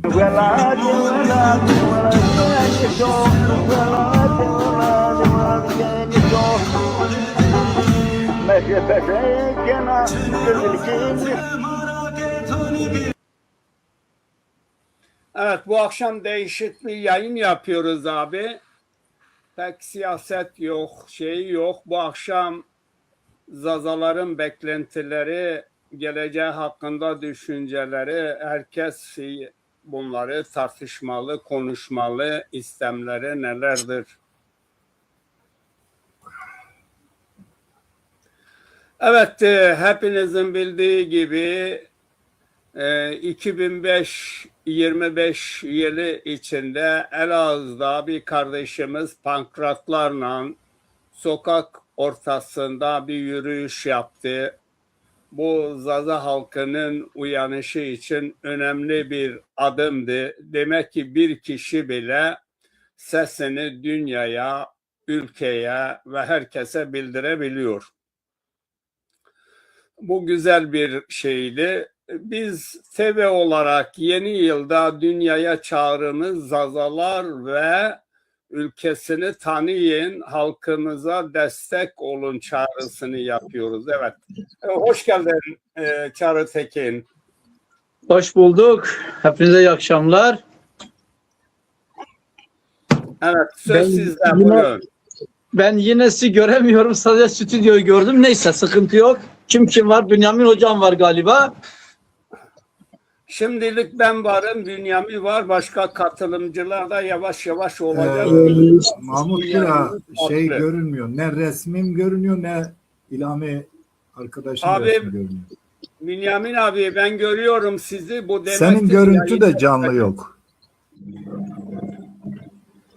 Acaba neden? Keke Mahmut bunu bir düzeltelim. Sıkıntı sizden mi? Acaba bizden mi?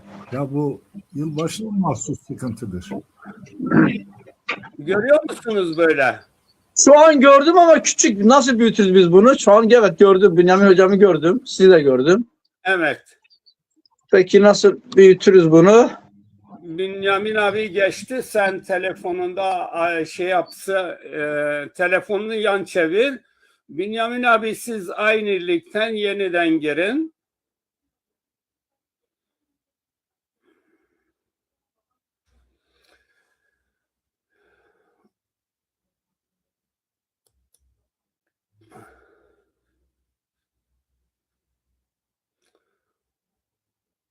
Evet.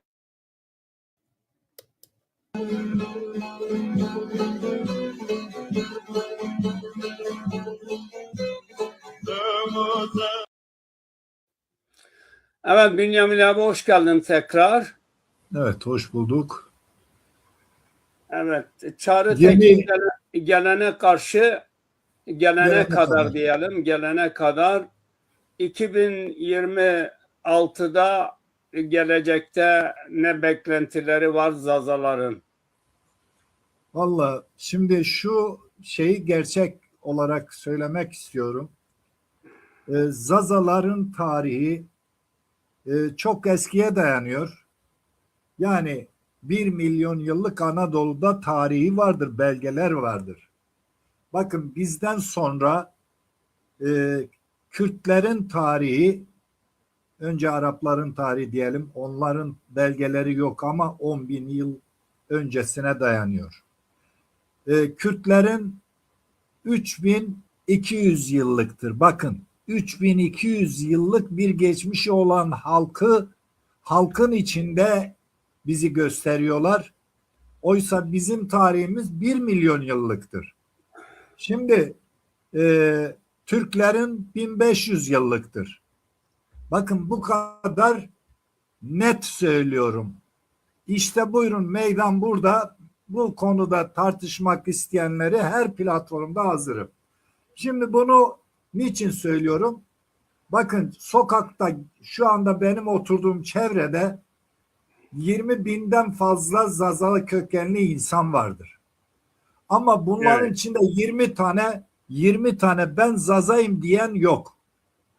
Bakın Çok acı. 20 binin içinde benim ailemin içinde ben bir söylüyorum.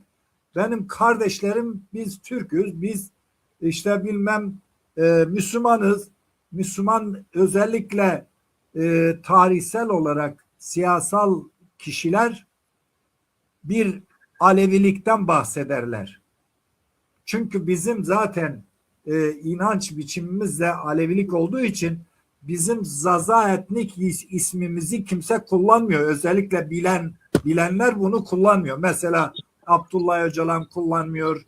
İşte Demliler kullanmıyor.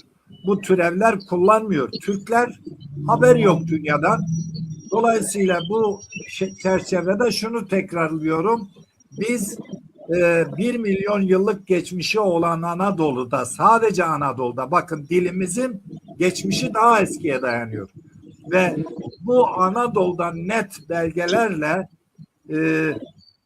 bizim 1 milyon yıllık geçmişimiz var ve bütün bugünkü beyaz ırkın, yani bütün beyaz halkların ataları, kurtulan tek ataları, yani buzul çağında 70 bin ile 10 bin yıl arasında bir buzul çağı yaşandı. İç Anadolu bölgesinin güney yarısında mağaralara sığınanlar kurtuldu. İşte onlar, Sümerliler bunlara Zaza dedi. Şimdi bu minvalde bu kadar eski olan bir tarihimizi bizim başımızda olan kişiler bile bilmiyor. Bilmek istemiyor. İşine gelmek istemiyor.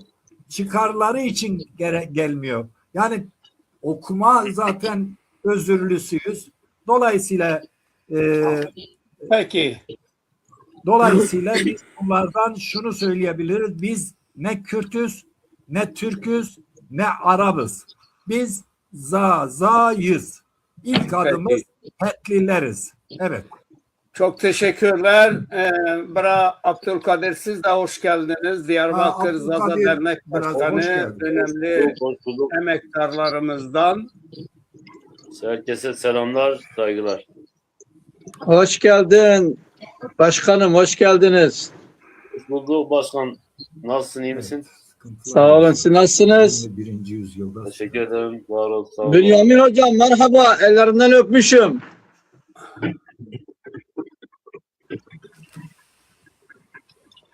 Evet, söz sizde Çağrı Tekin. Şimdi 2025'te nasıl geçti? 2026'da beklentilerimiz nelerdir? Şimdi aslında bugün biraz sıkıntılı galiba, Facebook bilemiyorum. Amerika bırakmıyor Zazalar görüşsün ama sıkıntı yok. Biz bütün zorlukları aşarız. Yine de görüşürüz. Şimdi herkese 2025 yılının bu son saatlerinden iyi akşamlar diliyorum.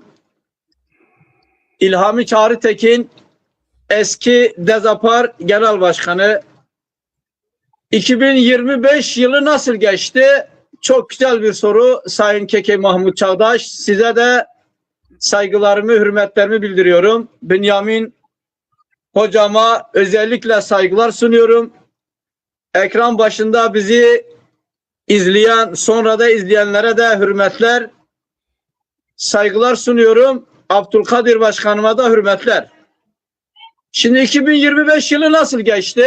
2025 yılı tabii ki dünyanın çok çeşitli yerlerinde çok enteresan şeyler oluyor ama bizim ülkemiz, coğrafyamız ve halkımız olan Zazalar ne durumdalar? Bizi ilgilendiren orası. 2025 yılı bana göre istediğimiz başarıyı elde edemedik. Hepimizin burada sorumluluğu var. Konjonktürel gereği,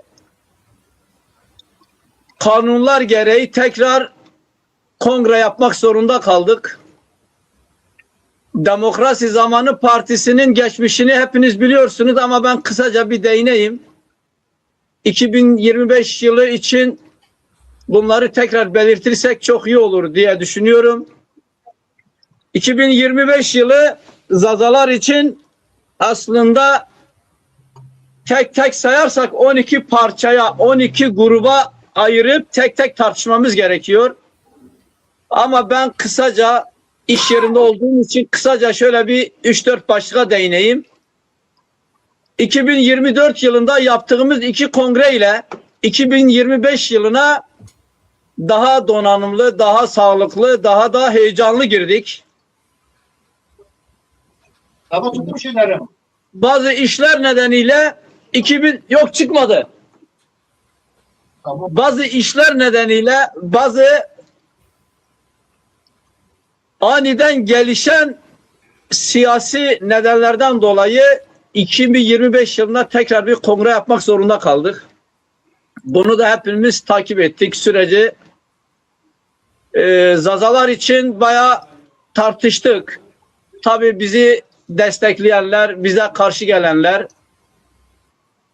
bize engel olanlar, bizi destekleyenler de bize uzaktan karışmayıp da izleyenler de çoğunluktaydı. Biz bütün bunları düşünerek Zaza halkımızın, Zaza partimizin, Zaza entelektüellerinin de bütün her şeyini dikkate alarak bir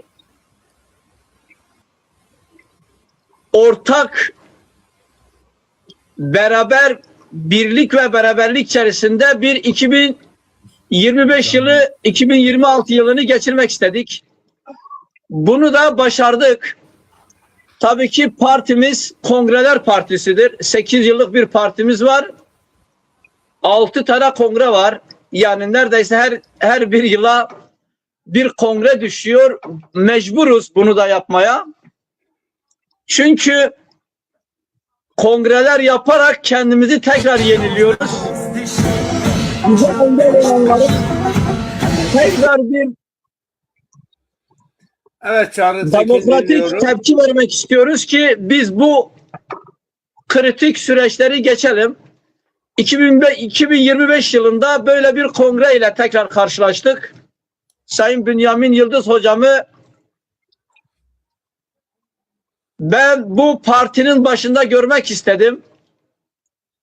Bazı arkadaşlarımızla beraber bir istişare yaptık. Sebebi de şuydu. Dedi ki çok tecrübeli, çok donanımlı bir tarihçimizdir. Bunu bizatihi Ankara'da gidip partilerin genel merkezinde genel başkan yani eş başkanlık gücünü de kullanarak Zaza tarihini, Zaza kültürünü, Zaza aidiyetini inkarcı bütün partilerin direkt yüzüne söylemesini istedik. Onun için bir yarışa hazırladık kendimizi ama sonunda şunu gördük. Zazalar bölünmesin, parçalanmasın diye sağ olsun Bünyamin Hoca tolerans tanıdı. Dedi ki Zazalar bölünüyorsa girmeyelim. Ali Başkanımız ve ekibi bu işi 3 yıl daha üstlenerek demokratik bir kongre yaparak bunu inşallah daha güzel günlere götürecekler. Biz de bununla mutlu olacağız. Peki teşekkürler. Biraz da Sağ olun, yeniden saygılar. vereceğiz. Abdülkadir buraya hoş geldin. 2025 Zazalar açısından İlhami Başkan, nasıl hoş geçti? 2026'da dernek başkanı olarak beklentileriniz nelerdir? Evet, herkese hayırlı akşamlar, hayırlı geceler diliyorum. Bizi izleyenlere, Bünyamin Hoca'ya, İlhami Başkan'a saygılar iletiyorum. 2025 yılı Zazalar açısından baktığımızda pek de böyle verimli bir yıl olarak geçtiğini söyleyemem. Hatta şöyle diyebilirim ki önceki yıllardan daha da geriye gittiğimizi düşünüyorum. Çünkü neden geriye gittik? Bunun göstergesi de şeydir yani Kürt siyaseti ve Türk siyasetinin Zazaları daha da yok hükmünde görmesi bunun bir göstergesidir. Önceki zamanlara baktığımızda Zaza biraz daha dillenirken şimdi tamamen artık yok hükmünde. Mesela Kürt siyasi belediyeler olsun, işte onların elindeki illerde görüyoruz ki şu anda artık tamamen lehçe olarak bizi gösterip hiç de şey yapmıyorlar, yani çekinmeden bunu yapıyorlar. Çünkü karşılarında herhangi bir güç görmüyorlar. Yani caydırıcı bir güç olmadığı için de bunu alenen tabelalara, afişlere, televizyonlarına falan her yerde alenen yapıyorlar ve Türk siyaseti de onların ekmeğine yağ sürüyor. Çünkü birlikte zaten bir bütün şeklinde gidiyorlar. Zaza siyaseti halen bana göre halen de yok yani maalesef. Keşke Zaza yani Dezapar kongreler yapıyor ama keşke istediğimiz şekilde olsa. Şu anda o caydırıcılığı dahi gösterse şu anda biz mutlu olacaktık ama maalesef ki çok çok uzak, hala o caydırıcılıktan uzak bir durumda. Yani kimse çekinmiyor hala, yani böyle bir varlıktan çekinen bir güç siyasi argüman yok. Dolayısıyla yani bir kayıp yıl daha geçti. İnşallah 2026'da istediğimiz şeyler olur ve Zazalar açısından en azından bu biraz önce saydığımız şeyler tersine döner. Yani temennim budur. İnşallah böyle olur. 2026'nın böyle olmasını bekliyorum, diliyorum. Teşekkürler. Teşekkürler. Tekrar söz hakkı vereceğiz. Bünyamin abi, 2026'da beklentileriniz nelerdir? Aynı soruyu diğer arkadaşlarımıza da soracağız.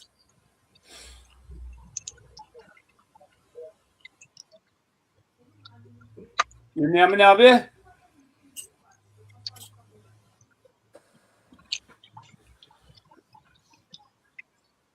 Bünyamin abi dinliyor musun?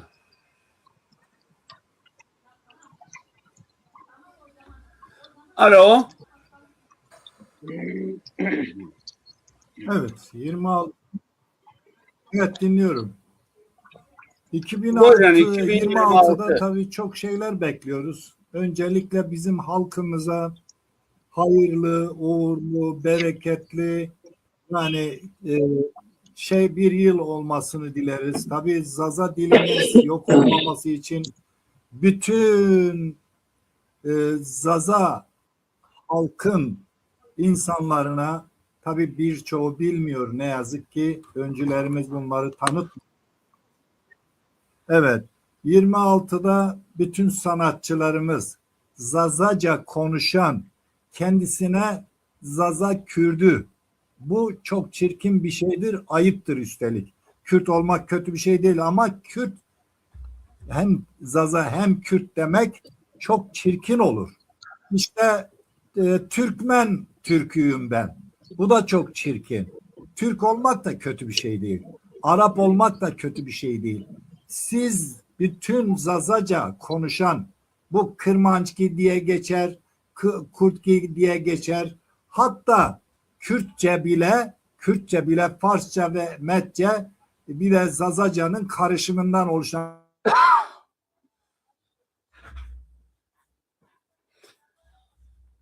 Evet, İlhami Çağrıtekin. İlhami düşmüş. Bünyamin abi de düştü. Tekrar aynı linkten girebilirsiniz bura.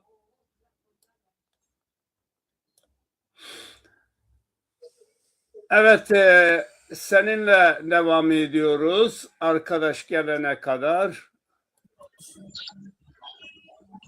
Evet, İlhami Hoca, 2026'da beklentileriniz nelerdir? Zazalar hakkında ne düşünüyorsunuz? Şimdi tekrar hayırlı akşamlar. Şimdi tabii ki çok şey bekliyoruz ama gücümüz belli. 2026'da belki de bir seçimde olma ihtimali çok yüksek. Bazı süreçlere bağlıdır bu ama bizim de ona göre hazırlıklı olmamız gerekiyor. Kendimize yakın bulduğumuz Zaza aidiyetini olduğu gibi kabul eden herhangi bir partiyle ortaklık kurarak Zaza halkının sesini, Zaza halkının kültürünü özellikle devletin sistemine ve tüm partilerin ana merkezine kabul ettirmemiz gerekiyor. Biz bunu yıllardır yapıyoruz, bir türlü başaramıyoruz. 2026 yılında bunu başarırsak güzel olur ama %50 bile umudum yok. Çünkü büyük hayalci olmamak gerekiyor. Gücümüz belli. 2026 tüm dünya için, ülkemiz için ve Zazalar için hayırlı olmasını diliyorum. Zazaların biraz daha örgütlü, biraz daha birlikte hareket etmelerini diliyorum ve özellikle de şunu söylüyorum bütün Zaza entelektüellerine, Zaza STK'larına ve tabii ki yoldaşlarım olan Zaza Partisi'nin kadrosuna. Çok daha fazla çalışmalıyız. Çok daha demokratik, çok daha ilkeli, çok da daha uğraşmalıyız ki biz bu işi kurtaralım. Onun için umudum büyüktür ama gücümüz de bellidir Keke Mahmut, Sayın Bünyamin Yıldız Hocam, Sayın Başkanım Abdülkadir Bey. Gücümüz belli. İnşallah hayırlısı neyse o olur. Umuda kelepçe vurulmaz. Saygılar sunuyorum. Bir müşteri geldi, bakayım ona. Peki, teşekkürler. Yüreğine sağlık. Var olun, sağ olun. Sayın Başkan Abdülkadir Bey, 2026'da beklentileriniz nelerdir? Bünyamin abi gelene kadar. Evet, beklentimiz işte yani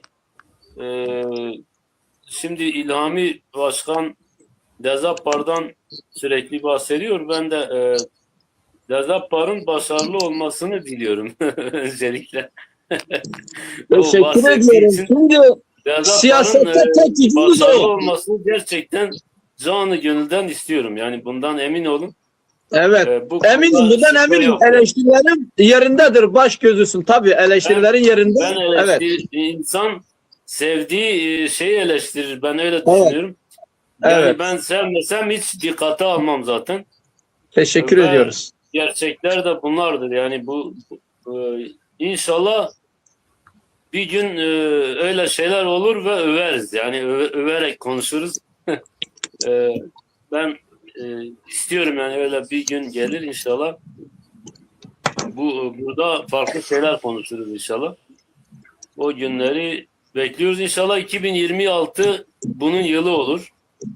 Şimdi Yani bir şey Dezap söyleyebilir miyim? Bana bir söz hakkı tanı. Çok güzel bir konuya değdi. Abi, buyur Peki Mahmut, başkanım. müsaade var mı bana?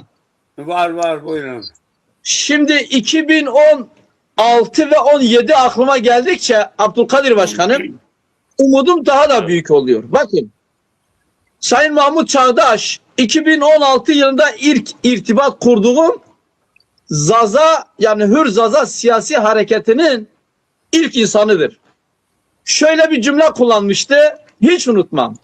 Biz Zaza Partisi'ni kuruyoruz, var mısın siyasete demişti bana. Ondan önce ben Zaza Federasyonu'nun kurucusuydum. Zaza siyaseti zaten benim alanım. Ben tereddütsüz kabul ettim ama kadroyu tanımadığım için dedim ki bana 2-3 ay müsaade edin, ben bunlarla bir tanışayım. Ve 3 ay tartıştık, herkesi tanıdım. Dükkanımı kapattım, gittim Ankara'ya. İnanın 33 kişide, yani 35-43 kişi olduk en sonunda. Bazı elemeler oluyordu. Hani eksik belgeler vardı. 43 kişiyle biz bu işe girdik. Şimdi Allah'a şükür 175 kişiyiz. 3 tane parti kuracak kadromuz var. Onun için umudum büyüktür. Mahmut Çağdaş'a burada teşekkür ediyorum. Bu hareketi başlatan bir kişi olarak. Akabinde 6 tane kongre yaptık. Gücümüz bu. Kimseyi kandırmıyoruz. Ama umudumuz büyük. Yavaş yavaş biz Zaza halkını, Zaza dilini, Zaza kültürünü bu devletin sistemine de tüm partilere de kabul ettireceğiz. Tabii ki burada İstanbul Zaza der, Bingöl Zaza der, sizin Zazana Derneği Diyarbakır'da, diğer Zaza dernekleri Mersin Zaza der, kurulmakta olan bir sürü derneğimiz de bizim için büyük moral. Onun için umudum büyüktür. Ben umuttan bahsederken heyecandan titriyorum. Çünkü o heyecan, o güç var. Ama bunları bir araya getirecek liderimizi daha bulamadık. Emin olun ki onu da bulacağız. Zaten küçük hareketler böyle başlar. Türkiye Cumhuriyeti de böyle kuruldu. CHP de böyle kuruldu. MHP de böyle kuruldu. AKP de ne bileyim ANAP'ta yani Dezapar'da diğer herkes gibi daha heyecanlıdır. Ama şöyle bir zorluğu var. Biz biraz geciktiğimiz için siyasette Zazaların yarısı Kürtçe olmuş. Zazaların yarısı Türkçe olmuş. Zazaların yarısı Arapça olmuş. Bu Sayın Çağdaş'ın ve Sayın Ebubekir Pamukçu'nun başlattığı bu hareket 40 yıl sonunda Allah'ın izniyle bütün o Kürtleşmiş, Türkleşmiş, Araplaşmış Zazaları yavaş yavaş bir araya getiriyoruz. Mesela Abdülkadir Büyüksayar. Ben böyle izlerken bakıyorum tek başına Diyarbakır meydanında bir mücadele veriyor. Siverek'te bir mücadele veriyor. Bingöl'de bir mücadele veriyor. Bu hem bize umut veriyordu, diğer taraftan da çok az kişi oldukları için üzülüyorduk. Ama Allah'a şükür ki artık çoğalıyoruz ve meydanları da yavaş yavaş dolduracağız. Onun için umudum büyüktür, heyecanım büyüktür. Biz bunu başaracağız. Abdülkadir Başkanım, saygılar sunuyorum. Peki buyurun Abdülkadir, kaldığın yerden devam et. İnşallah. Tabii bu temenniler güzel. Aynı şekilde ben de katılıyorum. Ve diliyorum ki 2026'da bunlar gerçekleşir. Böyle başarıları burada konuşuruz. Bu 2026'nın sonunda. İnşallah o günlerde. Allah izin verirse inşallah o zaman da daha güzel şeyler konuşuruz ve yani aslında Türkiye'de yaşanan bu şeyleri yapmak kolay değil. Bu bir gerçek. Hele ki bu dönemde bu medyanın tek elleştiği bir dönemde bunu yapmak hakikaten zor bir zaman, yani bu dönem. O yüzden aslında işimiz biraz fazla zorlaştı yani. Özellikle bu AKP rejimiyle biliyorsunuz tek elden gidiyor her şey. Diğer şeylerin sesi kısılıyor. Dolayısıyla yani sosyal medya üzerinden bir şeyler yapıyoruz yani Zazalar olarak. Ve bunun zorlukları burada başlıyor. Yani Zazalar o yüzden aslında istenilen seviyeye gelemiyor. Ne yaparsak yapalım önümüzde böyle büyük bir Diyarbakır surları gibi bir set önümüze çıkıyor ve geçemiyoruz onu. Yani başarılar diliyorum özellikle Dezapar şu anda Rojat Çelik ve Ali Demirel. Hamid Ali Demirel. Onlar tabii şu anda uğraşıyorlar. Onlara başarılar diliyorum. Biliyorum ki İlhami Çağrı Tekin de onlarla birlikte tek yürektirler mutlaka. Başarılar diliyorum onlara da. İnşallah bu yılın sonunda da, bu önümüzdeki yılın sonunda da o başarıları konuşacağız. Peki çok teşekkür ederim. Bünyamin abi 2025 yılı içerisinde Elazığ'da bir tane şahıs pankratlarla Zaza bağımsızlığını istiyoruz yürüyüşünü yaptı. Hiçbir arkadaşımız yani bu verilen emeği dile getirmedi. Bu konuda siz ne düşünüyorsunuz? Yani bir Evet. kişi bile sesini dünyaya, tüm Zazalara duyurdu. Bakın dostlar, hangi parti olursa olsun, hangi oluşum olursa olsun, hep birkaç kişiyle başlar, haklı davalarını duyurmaya kalkarsa başarılı olur. Mustafa Kemal 35 kişiyle bir devlet kurdu. 2 kişiyle devletin şeklini, cumhuriyeti ilan etti. Yani kısacası Anadolu halkı, özellikle Zaza Het halkı, bakın Demirtaş Zazadır, kendi alanında Kürt Partisi'nin liderliğini yaptı, yıllarca başarılı bir şekilde götürdü. Bahçeli yine Zazadır. Kemal Kılıçdaroğlu yine Zazadır. Tayyip Erdoğan Rum kökenli ama Zaza kökenli, toplam hepsi Zaza oluyor Anadolu halkı. Biz şunu yapamıyoruz. Biz bir kişi başa geçiyor, derneğin başına geçiyor, o derneğin içinde artık başkanlıktan inmiyor. Bir partiye giriyor, oradan ayrılmıyor. Bir kişiye biat ediyor, artık onun ayaklarından sanki yapışkan var, onu bırakmıyor. Bakın birçok partide Zazalar var, hem de önemli şahsiyetler. Bakın Kemal Bülbül bir dededir, Zazadır, Alevidir ama girip Kürtler için mücadele veriyor. Hem de canhıras biçimde. Efendim buna benzer işte ben mesela bir 10 sene öncesine kadar CHP için oy topluyordum. Yani Abdülkadir belki kendi açısından bir o çevrede ya Kürt Partisi'ndeydi ya da bir Müslüman partiye oy veriyordu. Bakın bütün Zazaca konuşan, ana dili Zazaca olan ve kimisi Zazaca konuşmuyor, Kürtçe konuşuyor ama Alevidir. Alevi ve Zaza olanlardan ricam şudur.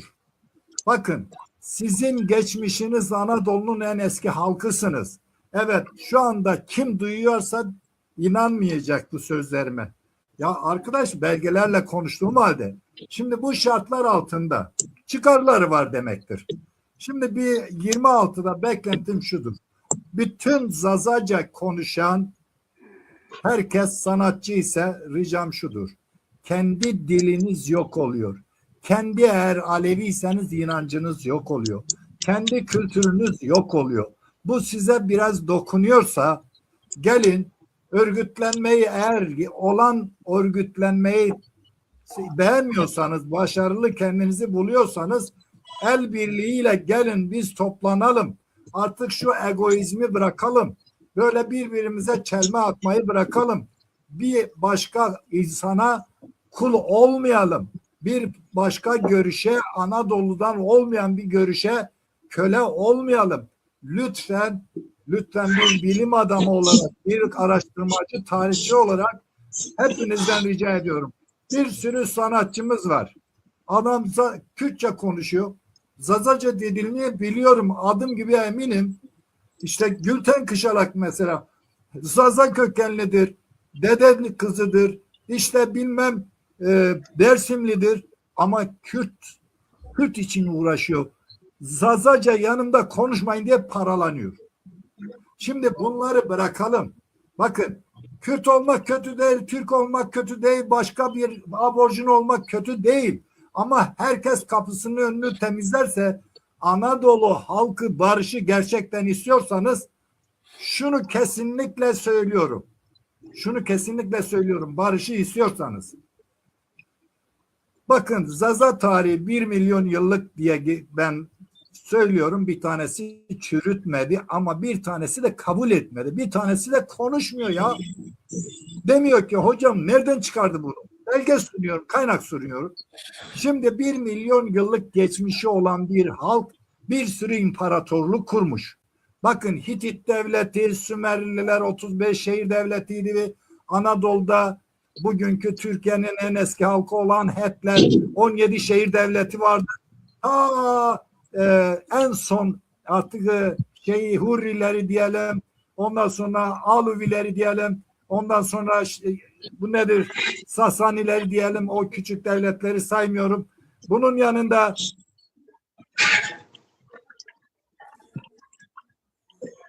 Evet, Bünyamin abi dondu Zaza zannediyorum. kökenlilerdi.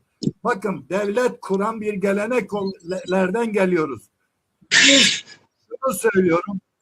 şunu söylüyorum, 1 milyon yıllık geçmişi 95 bin yıl barış içinde yaşadı Anadolu halkı. Sınırlarını Pencap'tan ta Tuna'ya kadar, Kafkasya'dan Kudüs'e kadar, Basra'ya kadar hiç kimsenin kanını dökmeden ilk tarihsel olarak yayıldı ve katliamlara uğradı. Bu bizim onurumuzu kırması lazım. Biz şimdi demiyoruz ki her şey bizim emrimizde olsun. Hayır, tam demokrasi istiyorsak hani politikacılar derler ya, yapacaklarımın teminatıdır. Diyorum ki 995 bin yıl boyunca Het halkı barış içinde yaşadı ve sonuçta bugün bütün bu insanlarla biz artık alışverişimiz kardeş olduk. Anadolu içinde bir barışı kurmak istiyorsak herkesin kendini ifade edecek, her halkın kendini ifade edecek bir ortak noktayı bulalım. Sınırlarını yeni sınırlar çizmeyelim. Bu da başarılı olmaz zaten. Bunu rica ediyorum. Sanatçı gelsin, düşünür gelsin, yazar gelsin, politikacı gelsin. Ben kendi açımdan kitabını yazdım ve eşimle birlikte de partiye aday oldum. Sevgili İlhami Başkan bunu biliyor. Bu yaşta benim parada, pulda, mevkide, makamda bir şeyim yoktu. Gördüğüm manzara, edindiğim bilgileri aşılarsam veya öğrenmesini sağlarsam bu politikayı biz yerleştiririz meclise. Ama tabii el atması lazım. Şimdi kimisi para sahibidir. Bu falan kişiyi beğeniyor. İşte o çalışsın, çalışıyor zaten diyor. Kimisi dinen yani siyasal İslam, ne yazık ki İslam'ı da mahvettiler bugünkü Anadolu'daki Müslümanlar. Zazalar zazalığı batırdılar. Kürtler Kürtçülüğü batırdılar. Yani kısacası Anadolu halkı gerçek Anadolu kutsal topraklarına layık değil. Umarım 2026'da herkes kendi çapında kendi kültürünü taşımak üzere, kendi inancını saklamak üzere. Yani şu anda ben diyorum ki bütün herkes Zazadır ama Müslüman olanlar, diyelim ki Araplar inancı vardır, kültürü vardır. Diyelim ki Zazaların bir kısmı şimdi Müslüman diye kendini tanıyor. O yine Müslümanlığını sürdürüyor.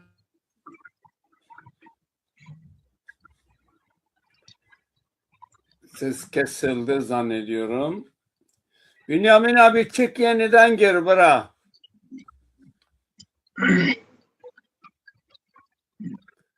Evet, Sayın Abdülkadir Elazığ'da bir yürüyüş oldu. Bu konuya biraz açıklık getirir misin? Evet, gerçekten o gurur duydum o arkadaşla. Biz seninle hatta araştırdık işte kimdir diye. Vallahi bulamadık yani. Arkadaşla bir türlü iletişime geçemedik. Yani şahsen ben gurur duydum. Çok güzel. Keşke Zazalar böyle topyekün böyle en azından bizim gibi uğraşanlar bir araya gelip böyle bir yürüyüş yapabilsek. Ben her zaman böyle bir şey arzulamışımdır.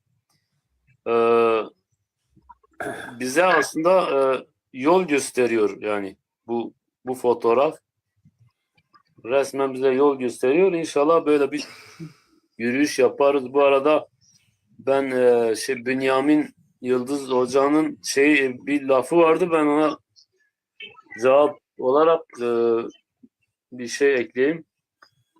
Ben hiç ne Kürt Yani daha evvelinde ne Kürt siyasetinde ne Türk siyasetinde kesinlikle bir bağım olmamıştır. Onu burada söylemek istiyorum.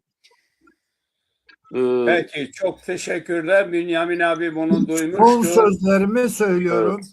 Evet. Yani kopya, özür diliyorum. Arkadaşlar, dostlar, bakın, bir halk yok edilirse hiç kimseye beğenmez. Şu anda Gazze'de insanlar katlediliyor. Şimdi doğru mu diyelim yani? Bu çok büyük bir yanlıştır. İnsanlar, bakın, artık medeniyet öyle ilerledi ki o medeniyette dün bir devlet yaşıyordu. Şimdi o devletin topraklarında 10 çeşit insan yaşayabilir. Şimdi benim son söyleyeceğim sözler şunlardır. 2026 Sare Maza Zauri Herbo Veşiyede Haştiyede Beratiyede Rındiyede Dervaz bu. Sıma Teru Milletema Sarema bu mane Veşiyede. İyi akşamlar. Bünyamin abi sana şeyin bir cevabı var. Abdülkadir diyor İnternetim ki çekmediği için Abdülkadir ayrılmak zorundayım. Hoşça kalın dostlar. Bir de Bünyamin selamlar abi sunuyorum. Bünyamin abi duyuyorsun.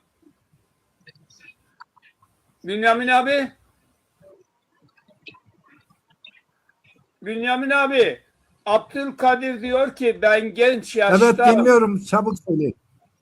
diyor ki ben genç Evet, yaşta şu anda bu duyuyorum. Zaza meselesini dergisini çıkarttım ama daha önce diyor hiçbir Türk Evet, ya da duyuyorum. Kürt partisinden yer alamadım diyor. Onu da senin bilmeni istiyor. Peki Sayın Çağrı Tekin sen fotoğrafını düzelt. Fotoğrafın yan görünüyor. Biraz da sana söz. Şimdi oldu. Sayın Çağrı Tekin, bu Elazığ'da yapılan yürüyüş hakkında fikirlerin nelerdir? Yani büyük bir emek, büyük bir cesaretle bu arkadaş bir yürüyüş eyledi Zazaların bağımsızlığı için. Tabii teşekkür ediyorum. Şimdi 2025 yılında aslında birçok eylem gerçekleştirildi. Başta o tek başına bir orduya bedelsin diye bir slogan var ya, işte o genç bizim nazarımızda bir ordudur. Bulamadık. 2024'te bir irtibat kurdum, sonra koptu. Şimdi 2025'te aslında Demokrasi Zamanı Partisi'nin de büyük eylemleri vardır. İmza kampanyasını başlattık. Zaza Federasyonu'nun 3 tane eylemi oldu. Güzeldi. Antalya'da, Elazığ'da. Şimdi Abdülkadir Başkan'ın Siverek'teki, Bingöl'deki ve Diyarbakır'daki eylemleri vardı. Yine birkaç Zaza Derneği'nin kişisel bazı eylemleri vardı. Bunlar halk arasında da görüldü, duyuldu. Bazı yerel gazeteler de yazdı bunu. Onur duyduk, gurur duyduk. Ama TikTok'ta, Instagram'da, Facebook'ta büyük bir mücadele var. Tabii bunlar sanal alemde oldukları için sanal alemi takip edenler biliyor. Ama meydanlara inip işte Ankara, Elazığ, Dersim, Karakoçan, Diyarbakır,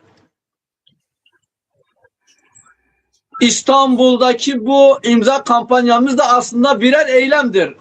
Şimdi şöyle bir gönlümde Ankara'dan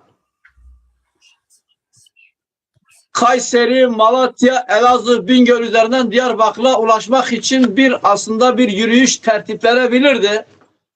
Ama bazı imkansızlıklar yüzünden başarılmadı. İnşallah bir gün o eylem de gerçekleşir. Demokratik bir eylemdir. Güzel bir ses de getirir inancındayım. Şöyle bir eleştirim de var tabii ki. Biz sosyal, siyasal ve kültürel olarak bir şeyler yapmak istediğimizde ekonomi buna engeldir. İnşallah onu da bizim Zaza iş insanlarımız biraz daha uyanırlar.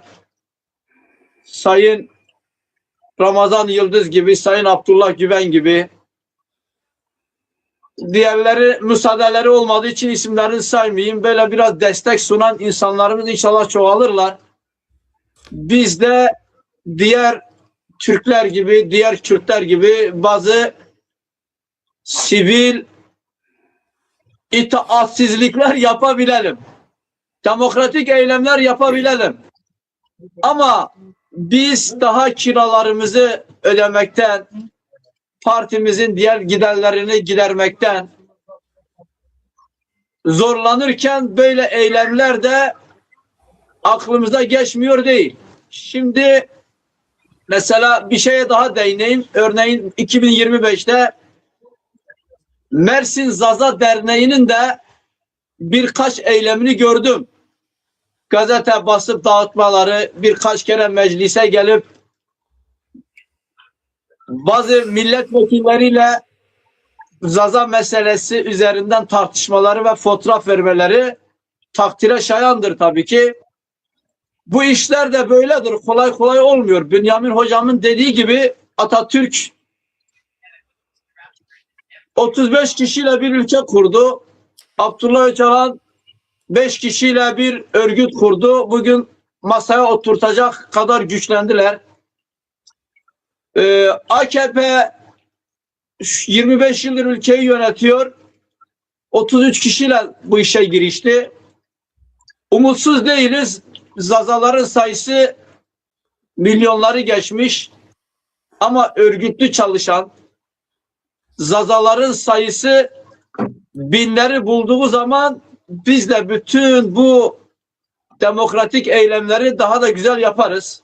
Ama 2026'da beklentilerim tabii ki büyük olmasına rağmen biraz da Zaza iş insanlarına da büyük iş düşüyor. Partimizin kadrosu canla başla çalışacağına adım gibi eminim. Neyi başarırlar, neyi başarmazlar zaman onu gösterir. İnşallah güzel bir şeyler yaparlar. Bizim de elimizden ne gelirse maddi manevi olarak yanlarına olacağız. Başarılmadığı zaman biz kongrelerden korkmuyoruz artık. Partimiz kongreler partisidir. Bir şey başarısızsa koltuğa yapışan bizde olmayacak. Ben ve arkadaşlarım, Abdülkadir Başkan ve yönetimi, Mersin Zazader ve yönetimi, Bingöl Zazader ve yönetimi, federasyon ve yönetimi kongrelerden korkmamalı. İstanbul Zazader zaten çok demokratik bir şekilde işlemlerini yürütüyor. Eksiksiz kadrosuyla yürütüyor bazı şeyleri. Tabii büyük ses getirecek eylemler yapmazlarsa da bana göre en güzel çalışan İstanbul Zazader'dir gördüğüm kadarıyla. Ben bütün derneklerle biraz içli dışlıyım. Biliyorsunuz hem partide görevim var hem de 2 tane derneğe üyeyim. İstanbul Zazader'e ve Bingöl Zazader'e. Onun için Zaza entelektüelleri arasında tartışılan bütün konulara da bu konuda biraz daha hakimim. Hepinize bu konuda teşekkür ediyorum. Büyük emek harcıyorsun. Mesela Abdülkadir Bey burada olduğu için söyleyeyim. Tek başına eylem yaparken bile takdire şayan davranışlar sergiliyor. Sebebi de budur. Demiyor burada dayak yiyeceğim, burada tutuklanacağım, işte burada beni tehdit edenler var. Demokratik hakkını sonuna kadar kullanıyor. Ama buna Zaza iş insanlarına sahip çıkması gerekiyor. Örneğin partimiz de aynı eylemleri bu sene yaptı. Yani 5-6 tane büyük imza kampanyasını yaparak bunun bir tatbikatını yaptık aslında. Birinci tatbikatlarımız başarılı geçti. İnşallah ikinci ve üçüncü olanlar daha büyük olacak. Ama Diyarbakır üzerinde Bu ayın 11'inde Gagan etkinliğimiz var. Büyük gücümüzü şimdi oraya aktarmışız. Diyarbakır'daki halkımıza da buradan sesleniyorum. Lütfen o Gagan'a, o geceki etkinliğe de sahip çıksınlar. Ali Başkanımız, Rojat Başkanımız ve tüm yönetim var gücüyle çalışıyor. Bir şey daha belirteyim. Elazığ'daki bu genç arkadaşımız tek başına bir eylem yaptı. İnanın o eylemi dünya medyasına yakında çıkacak. Onun için hiçbir şey boşuna gitmez. Başarılar diliyorum. 2026 tekrar halkımıza, milletimize hayırlı uğurlu olsun. Saygılar sunuyorum. Çok çok teşekkürler. Sağ olun, var olun. Evet, Bünyamin abi tekrar geldi. Bünyamin abi hoş geldin. Evet, kaldığın yerden devam edebilirsin Bünyamin abi. Varsa son olarak programın sonuna gelmiş bulunuyoruz. Dilek ve temennileriniz 2026, bir de bu Elazığ'daki yürüyüş için fikirleriniz nelerdir?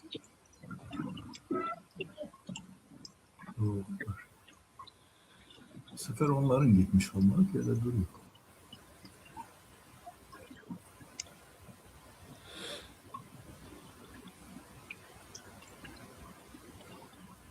Bünyamin abi dinliyoruz seni.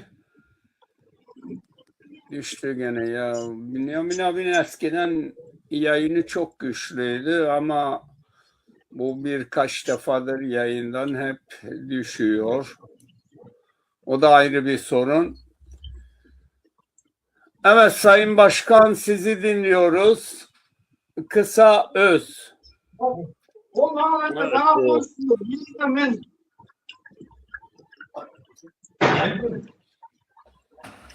Evet, Zaza halkımızın uyanışına vesile olması dileğiyle 2026 yılının hayırlara vesile olmasını diliyorum öncelikle.